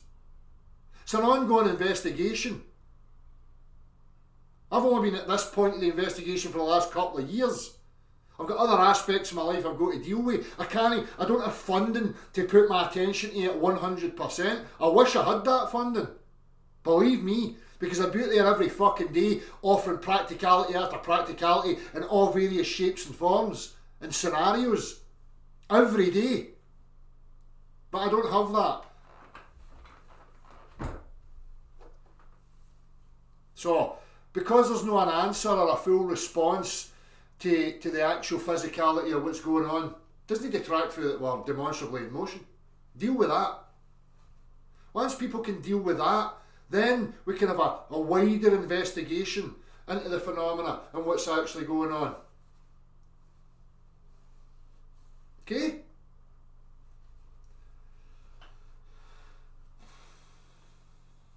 I'm reading the chat right now. Exactly, Andrew, and that's the thing as well. They talk about deceleration, they think it's like hammering the brakes on. So we should see that displacement by hammering the brakes on. That's not what's happening. It's all uniformly losing its momentum.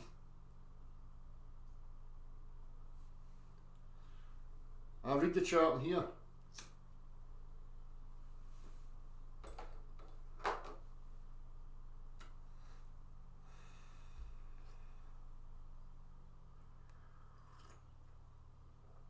Exactly, Andrew. This is their point. So they think because we don't have the exacting, that we can witness what's going on. Yeah. As you say, if you're in a car and that car slows down, you know it's slowed down or it decelerated, but you don't know if there was an application to the brakes, if there was a parachute, if we hit another medium, you wouldn't know. And because you don't know, it doesn't mean you never decelerated.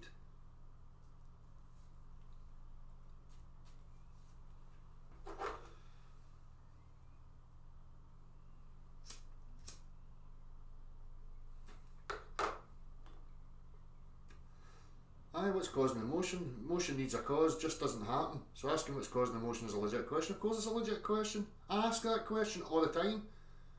I wonder what's causing this to move. I wonder what it actually looks like from outside of this reference frame. I would love to see it. Love to see it. I would love to know all the intricate details. I would love to know all that. But I don't right now. So, it's not that I'm saying you can't ask that question. I'm saying you can't ask that question, and because there's no a definitive answer yet, it's some sort of gotcha that detracts from the fact that we are in motion. That's my point.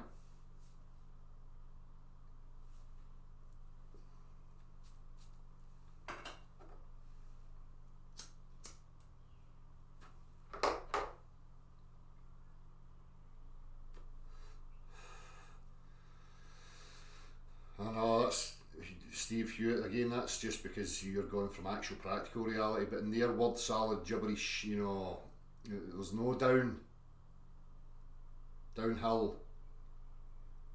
Down is gravity. It's not about the surface and hills and slopes in relation to the level. No. It's the flow of gravitons towards the centre of the mass. That's down.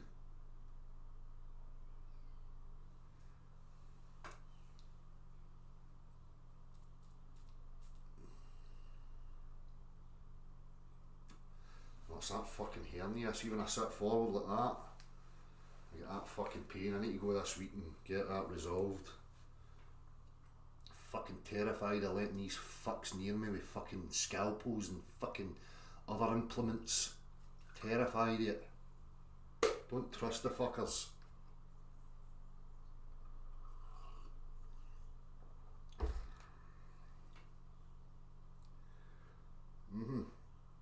But that's the inversion of the globe, Eric. You know, it's no up and down, literally in every direction on a globe. They say there is no up.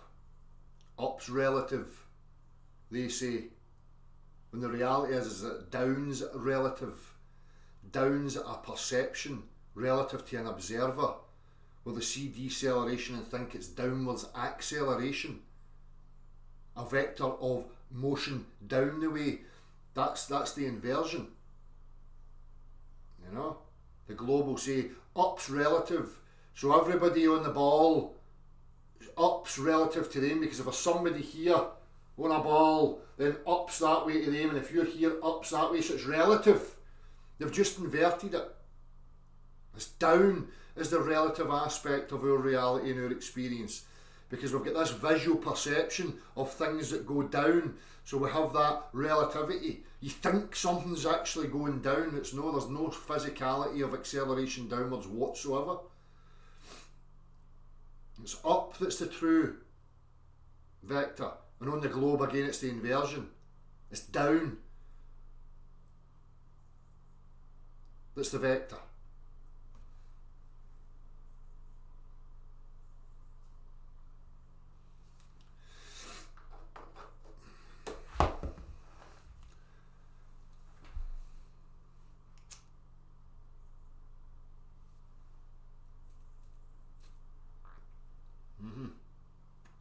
Andrew switcheroos, inversion, 180 degrees.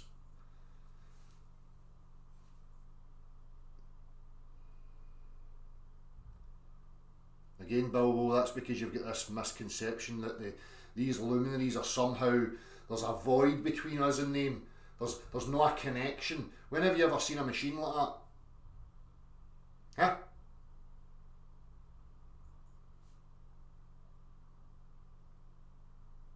This concept of the universe, that being the universe is this big void expanse with solid bodied objects in it and nothing connecting them other than some mathematical description of space-time.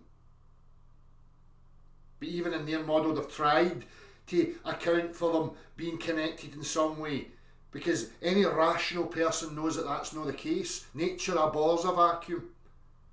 You have to have something. So people have got this misconception because of the programming of heliocentrism that there's solid bodied objects, voids between them and some other, and then there's spooky action that play at a distance between these bodies. They're all moving independently of each other. There's nothing that unifies them as one uniform body. That's not how I see this. This thing that you look up and think's the universe, and stars and planetoids and stuff, they're all intrinsically connected by something. And it moves uniformly. Linearly and rotationally. You can see a rotation. So if I was to give you some sort of visual, right, that the Earth's, you're on this base of the Earth and this is your Earth containment, and this up here's the stars, and you're moving and this rotates, you've got a linear and a rotational motion. But does that mean that they're not connected?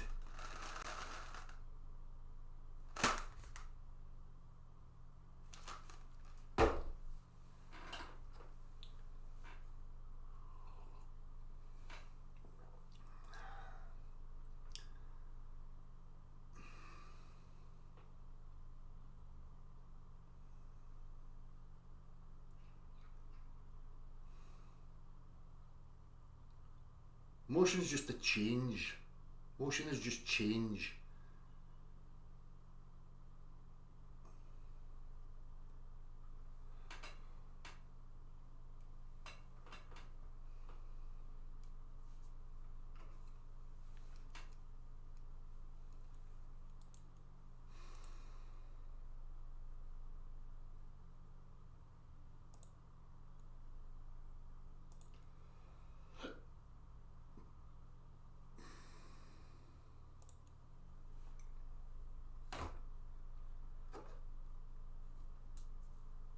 So how do we predict that these people are going to move forward with their stuff now?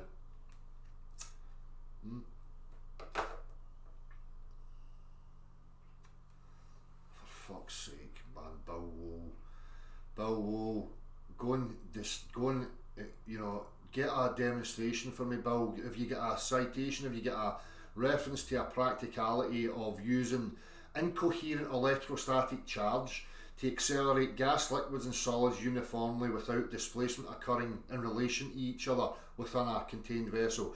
Do you have access to that, Bill Wool? Have you demonstrated it? Have you seen a demonstration of that in any way, shape or form? No, you haven't. So stop spouting that here, son.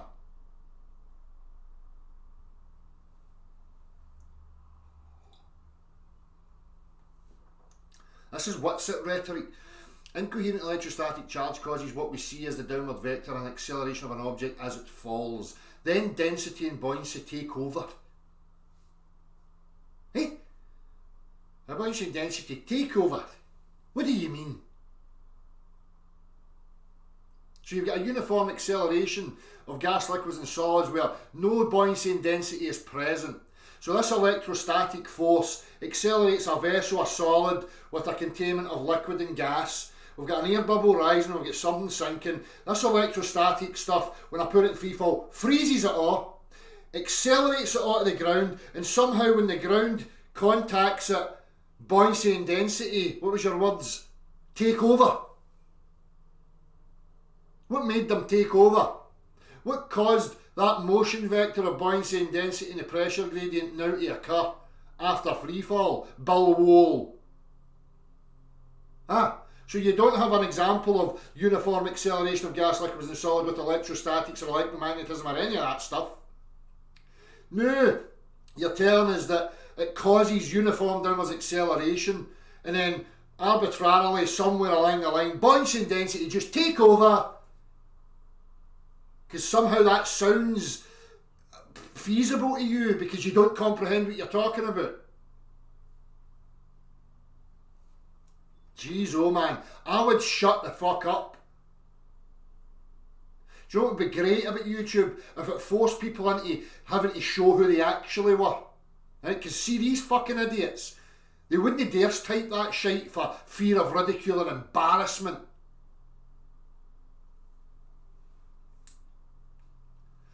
Alright, Bill, you sound like a glober now. Never say can't. Just because you haven't seen it yet doesn't mean it's not possible. Well, you're asserting that it's true. So you have to justify that assertion.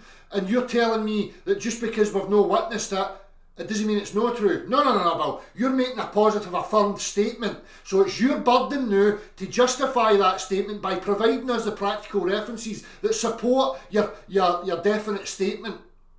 Okay? If I've no witnessed something physically, seen it working physically, it's not true. That burden's not on me. That's your burden.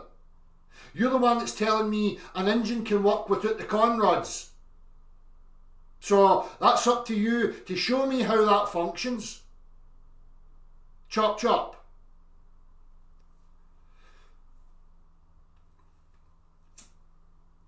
Well, so now the ether's in motion. It's the ether that's in motion. Right, okay. So the ether's in motion in what direction? Down the way. So when we've got buoyancy and density, that being something sinking and something rising, you're saying the ether operates down the way, but we've got something rising. So how's that function? And then when we let it go in free fall, it stops rising, it stops sinking, it all freezes, and it all uniformly accelerates. How are you going to justify that? It's incoherent, it's retarded nonsense.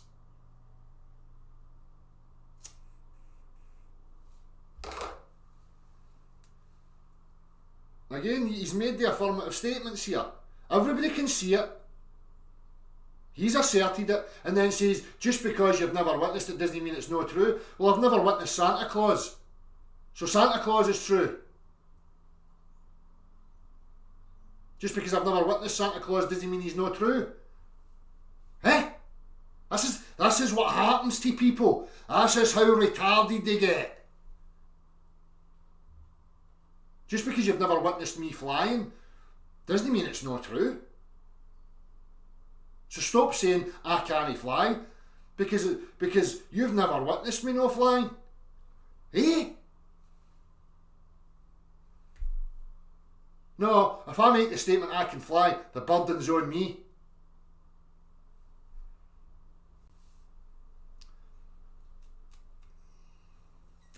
Exactly, Richie. This is how these cunts reason. It's embarrassing. Totally and utterly ridiculously embarrassing.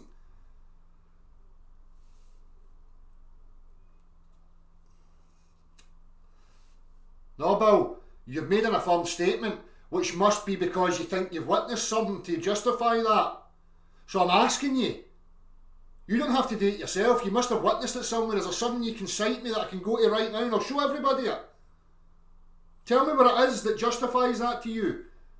That made you think that was real. And I will pull it up right now and I will display it for everybody.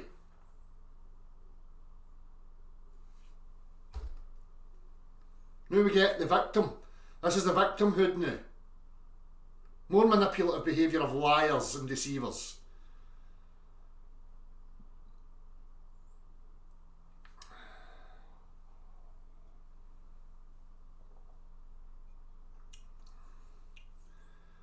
I can understand how the physics of the fucking Star Trek Enterprise and its fucking manifesting of things out of nothing. I can understand the description and the explanation for how that functions, but what's that got to do with reality? I don't give a fuck about storytelling, Bill. We're talking about physics here. So if it's real, and you're claiming it's real, where's your physics? It's as simple as that, mate.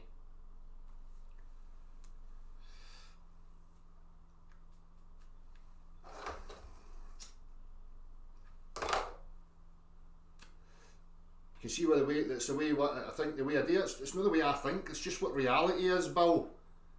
If you want to come in here and explain to me how what we've just witnessed about reality is not true, by all means come in and tell us and demonstrate it for us. It's you that nobody can comprehend because you're invoking things that are no demonstrable. You're talking Narnia, you're talking Harry Potter, you're talking imagination land.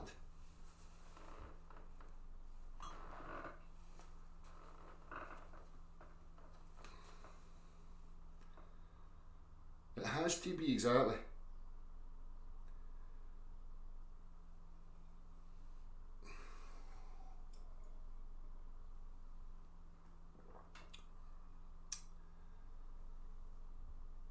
That's right, Andrew, you understand what's never been observed, exactly. Making affirmed statements. This is what's going on. I know we've never witnessed anything like that, but that's what's going on.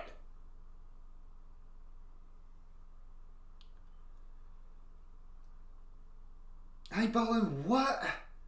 This is like Witsit Flatzoid spouting of words. All physical material has frequencies and charge, and frequencies and charge affects everything. And now what? Now what? What point are you making here, Bill? If you're a follower of these people, Bill, you should be realising how ill-equipped you are here and how these gurus have let you down. You've let yourself down by giving your attention to them and switching off your own discernment and believing nonsense and then coming here and regurgitating that nonsense and being shown the error of your ways, Bill.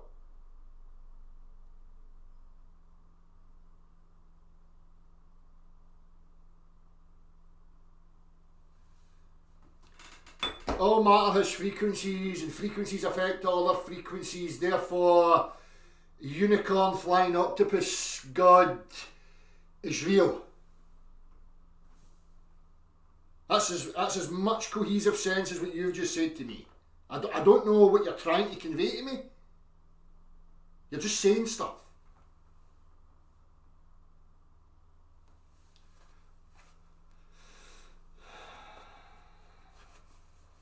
It's because they're fighting against it, William Heathcote. Because they don't want it to be true. You're witnessing, reality denial in its truest form here. A prolonged and sustained denial of practical physical reality is what you're witnessing.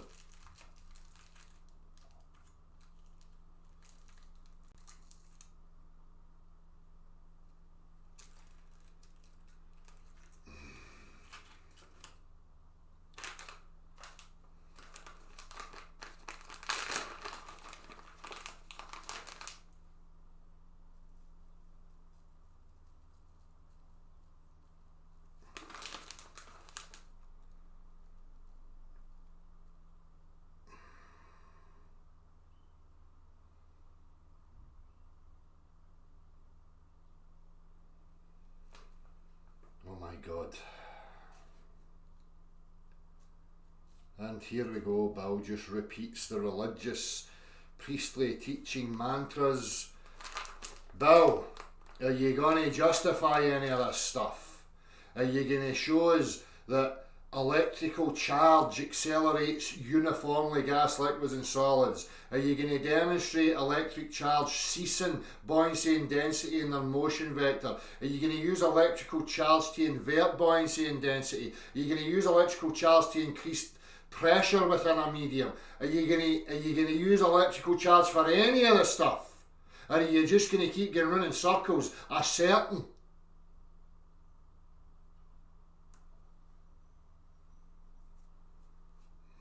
Yes, Rachie, all praise the flying unicorn octopus.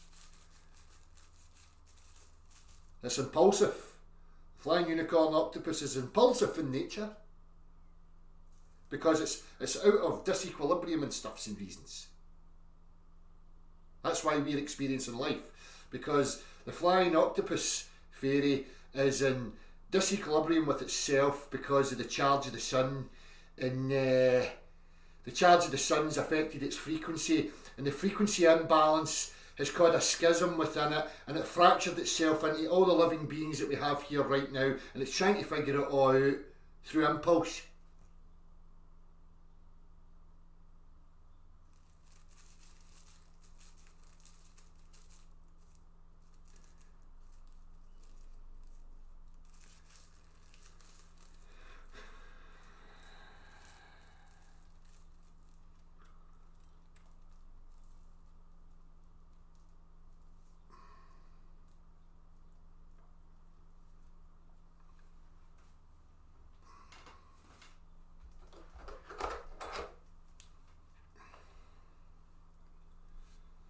That was the frequency of Ant-Man. Neil, that's right, aye.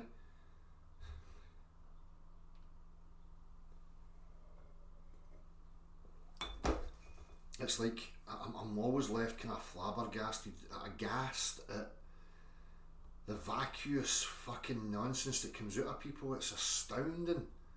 It really is. I feel like I'm in the fucking Twilight Zone or something. It's incredible. No worries, Richie. Glad I cleared that up for you. I expect you to now convey that word salad as you profess your allegiance and loyalty to flying unicorn octopus.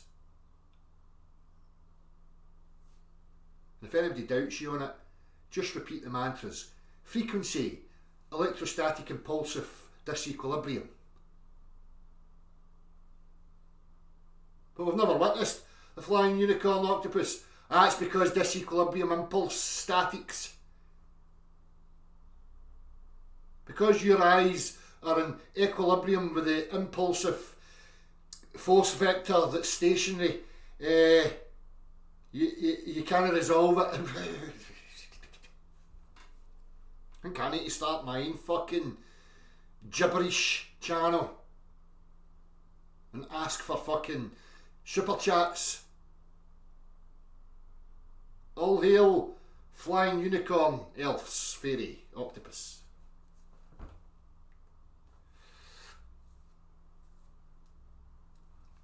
Yes, Pale Horse, I've been trying to help people understand the basics before they can move forward. There's a real difficulty. They seem to not want to comprehend the basics for whatever reason.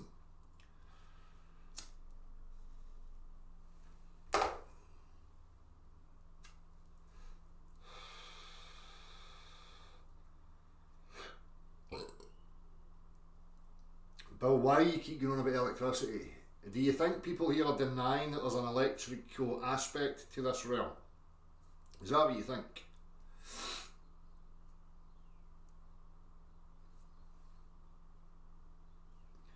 Bill, as I say, Bill, nobody here's denying there's frequency and electrostatics and electromagnetism and wind and temperature variations and pressure.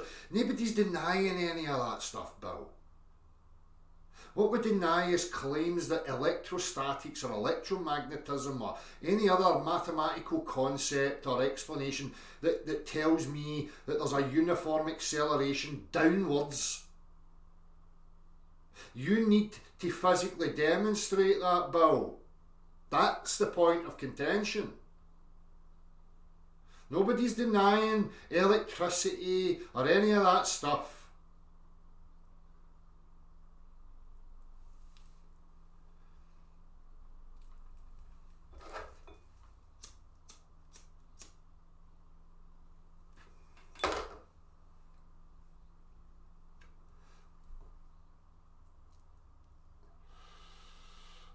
Exactly, Andrew. Bill thinks he's telling us something that we don't know. Right? The problem is that we comprehend their position.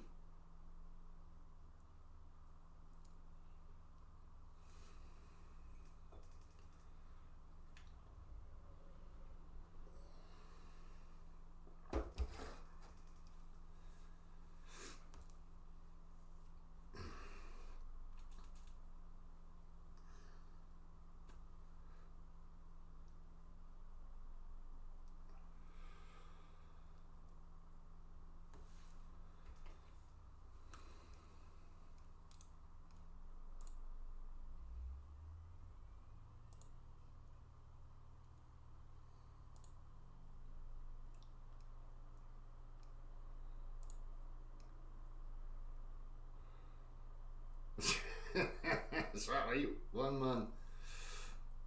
Hutchison effect. I remember that a few years ago and there was a lot of contention surrounding it.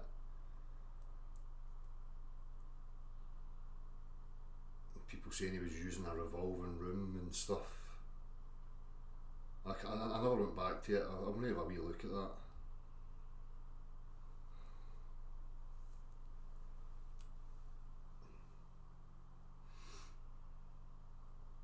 It's not just that, as we've displayed, you know, that the acceleration of a bubble, an accelerometer and a bubble or a buoyant thing will show you the direction of acceleration. So when we sit it, we see a bubble going like that. Right, now they're invoking forces that are going multiple directions. Not only are they going, this one force is going a multiple direction, it can apply various amount of a one uniform force to different states of matter in order to freeze them and accelerate them on reference to each other. I mean, it's fucking, oh my God.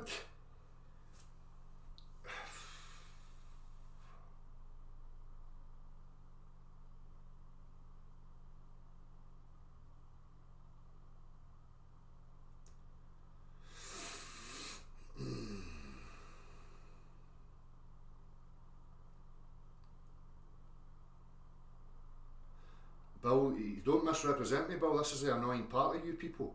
Why? How am I misrepresenting you? I'm not dismissing. I'm quite clearly asking you.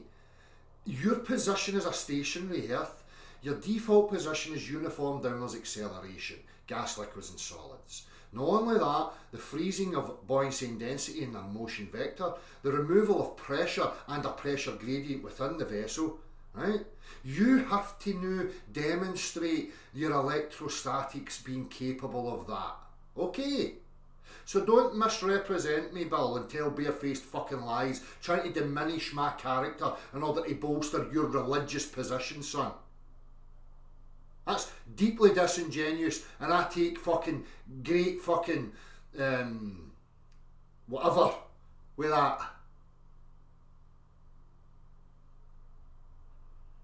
Don't do that, Bill. I don't need to sit here and misrepresent you, son. If you do it again, I'm going to remove you.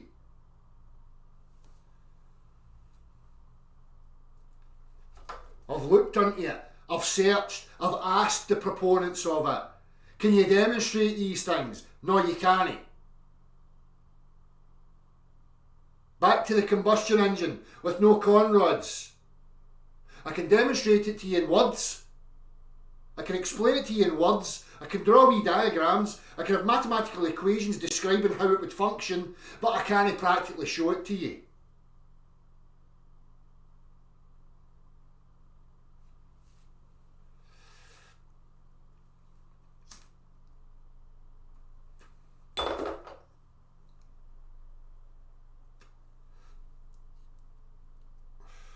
And for people that, Bill, look at the amount of people that can see through it, Bill.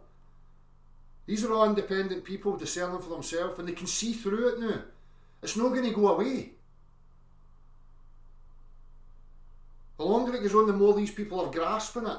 They're now equipped, they can articulate it, they know what they're looking for, they know what's being presented and claimed to them. Right? It's not going to wash anymore. This isn't just a group of followers blindly believing nonsense. That's just people who discern for themselves and look practically themselves and test the world around them. You're here making claims that you don't have a demonstration for, Bill. Thinking you're going to sway people. Whoever you are.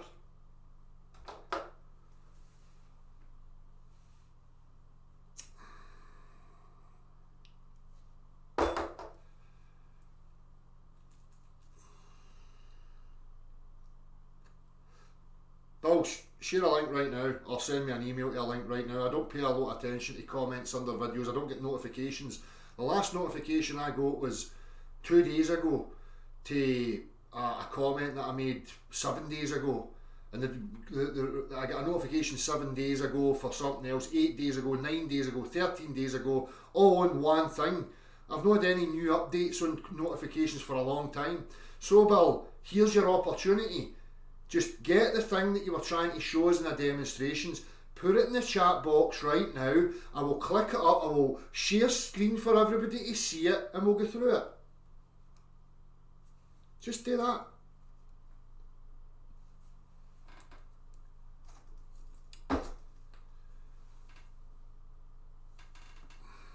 Exactly, Knox.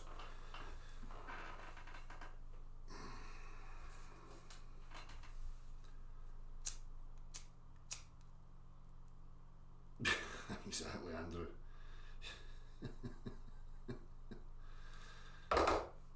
It's my stationary internal combustion engine. No moving parts whatsoever.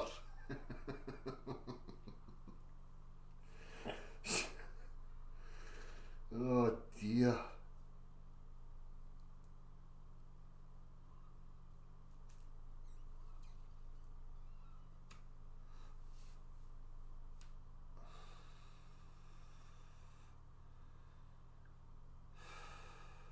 Exactly, Richard. Exactly.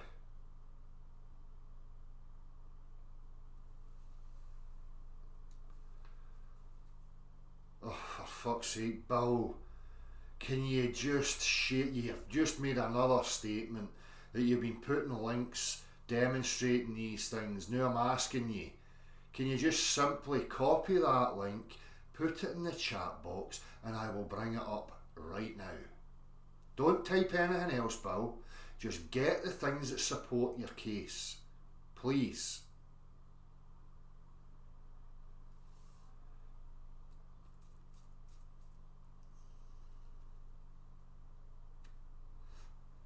No, Rachel, we know he's no. This is why he's running about in circles.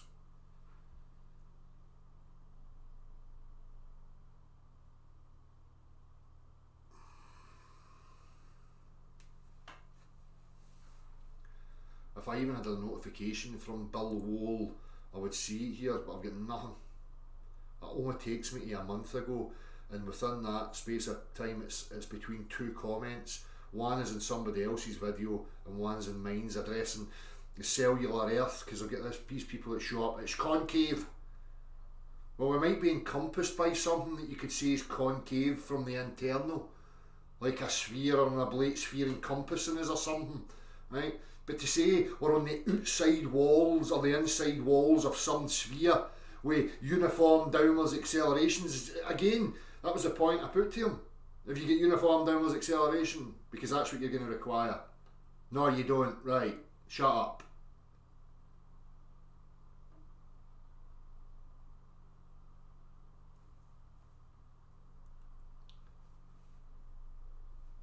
Right, Bill, send me an email. The email's right there.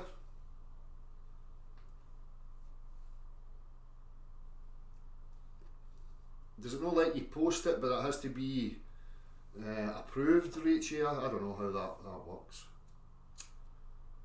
Bill could just tell me. He doesn't need to put a link. He could just type in where I have to go. A Van de Graaff generator, right, to demonstrate. I thought you had these things. I thought you'd already told me that you've posted stuff already, Bill. And now you're saying you need a Van de Graaff generator. A Van de Graaff generator's not going to achieve the things that you think. You're not going to get uniform acceleration of gas, liquids and solids and an inversion and all that stuff, Bill. I've already been there.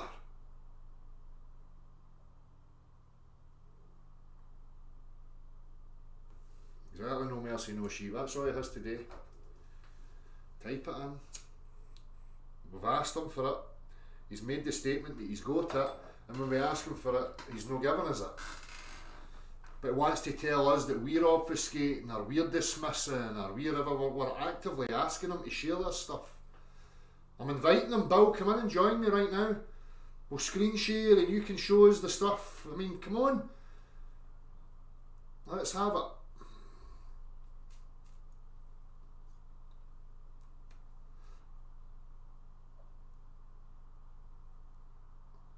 Alright. Overcoming natural charge requires a bigger charge, and for that I need a machine.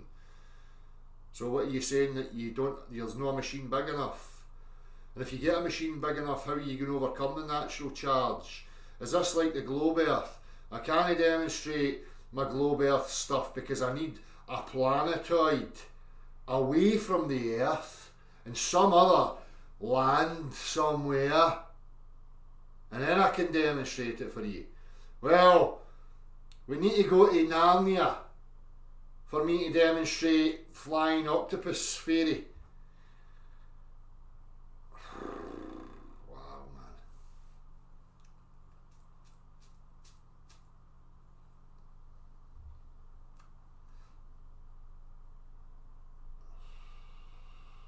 Exactly, Mick. Exactly, Andrew. I mean, it's honestly, man, it's fucking terrible.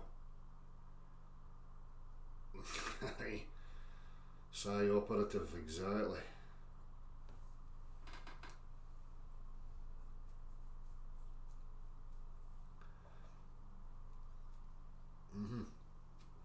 Pandemonium, apparently so. We live in a Van de Graaff machine. On the outside of it or the inside of it, I don't know. Or we've got two capacitor plates that we live between or something.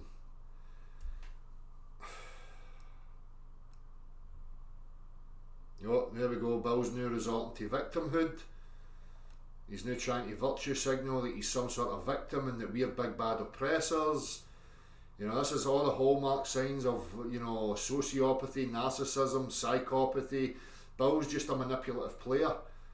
Bill's came here making all sorts of outlandish statements. Everything's been addressed with articulation. We've shown the practicality. Bill's made claims of practicality. When pressed and asked to justify this claim, he's avoided and evaded to the point now where he feels so ridiculous and has been highlighted to be an utterly incompetent lying shit stain. Now he's going to resort to being a victim. You're dealing with an abusive narcissist here, people. This kind of person in a relationship would have somebody in absolute turmoil because there is no way that you could ever win or satisfy It'd just be their way all the way, and you're the baddie if you don't go with their word salad gibberish. So poor little victim Bill.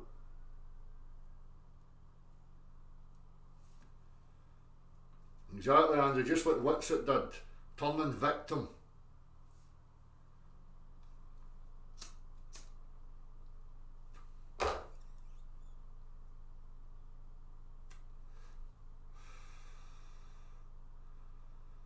Exactly, Jack Standard. Exactly, Rachie. Again, I don't think he's aware that there's people here that cannot see through it.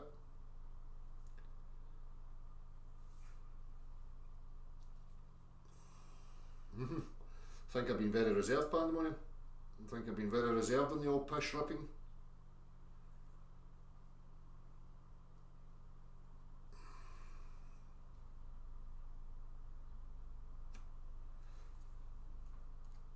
But this is how they operate. They'll go to other chats and just say that. Oh, that Dell, he just dismisses you. He doesn't listen. He just dismisses you. That's how they operate.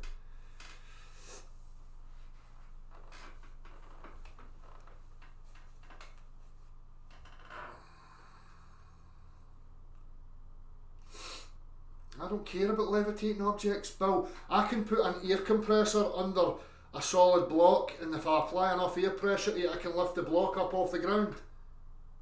I can do it with sound. Does that now mean that we're living between two big speakers? Huh? Alright, so if I use sound to levitate my ashtray off the table, that proves that we live in a speaker. This is your thinking, Bill. Or if I use air, alright, well I use the air to blow something up the way, so therefore we live between a big fan. What are you talking about, man? Parlour tricks, sophistry, incorporating some practical reference and trying to superimpose it over some other practical question to give the impression, the image-based impression that you've made a point. That's not going to fly here, son.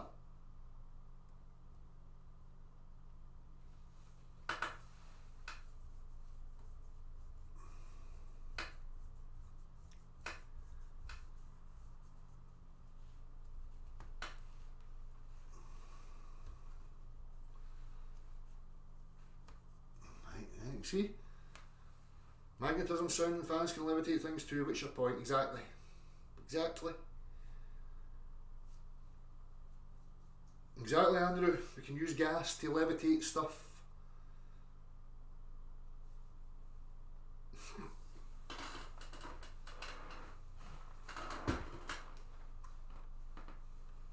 Oh, fine, I'll leave. Bye.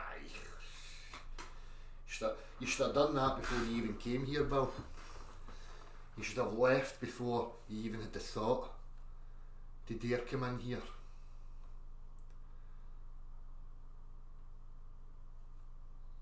Exactly, Mr. Wonderland.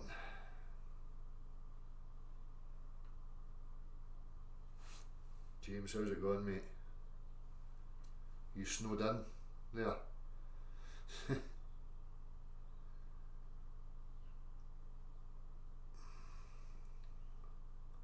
What do you want me to take it to a physics department for, yips ups? What do you want me to do? Huh?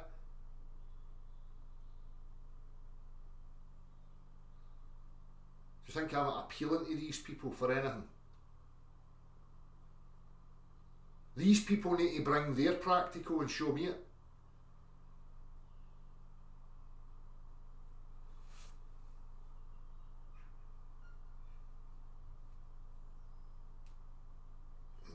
It's the same shite all the time.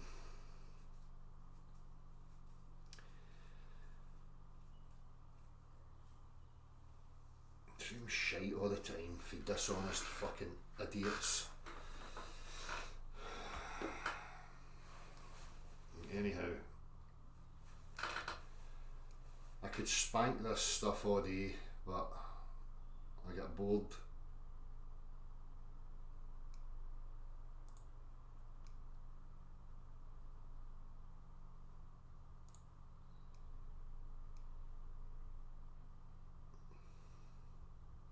Nice one, mate. At least the snow's good fun.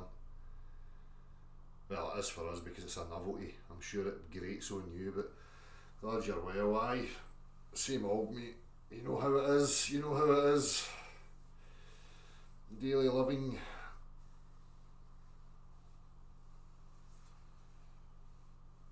That's it, Andrew. The physics are the physics. It's the warping. It's the sophistry that's been applied to it.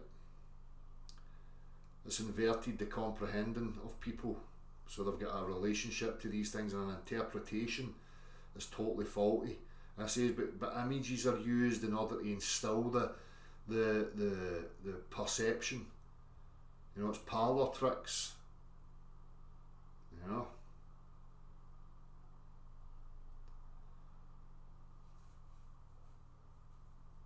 Yeah, exactly, one man.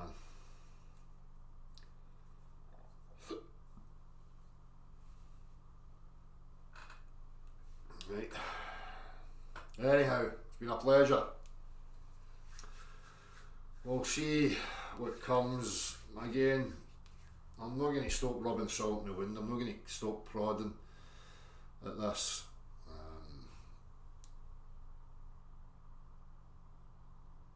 You're witnessing an active denial and an agenda here, you know, against reality. It's fucking incredible. But hey ho, if you know reality and you've got your own ability to discern, these people are not a reflection on you, and it matters not to me. I just like to highlight them and use them as examples, but it has no bearing. And this is a point. They all need groupthink. You know, I know what reality's shown me, and that's what matters. That's what I care about. You know, I don't need to be accepted by a group. You know, that's not how this works. If you're looking to be accepted by a group, you're part of a cult. You're part of cult type thinking. You know. Anyhow, take it easy, everybody. I'll see you very soon. All the best.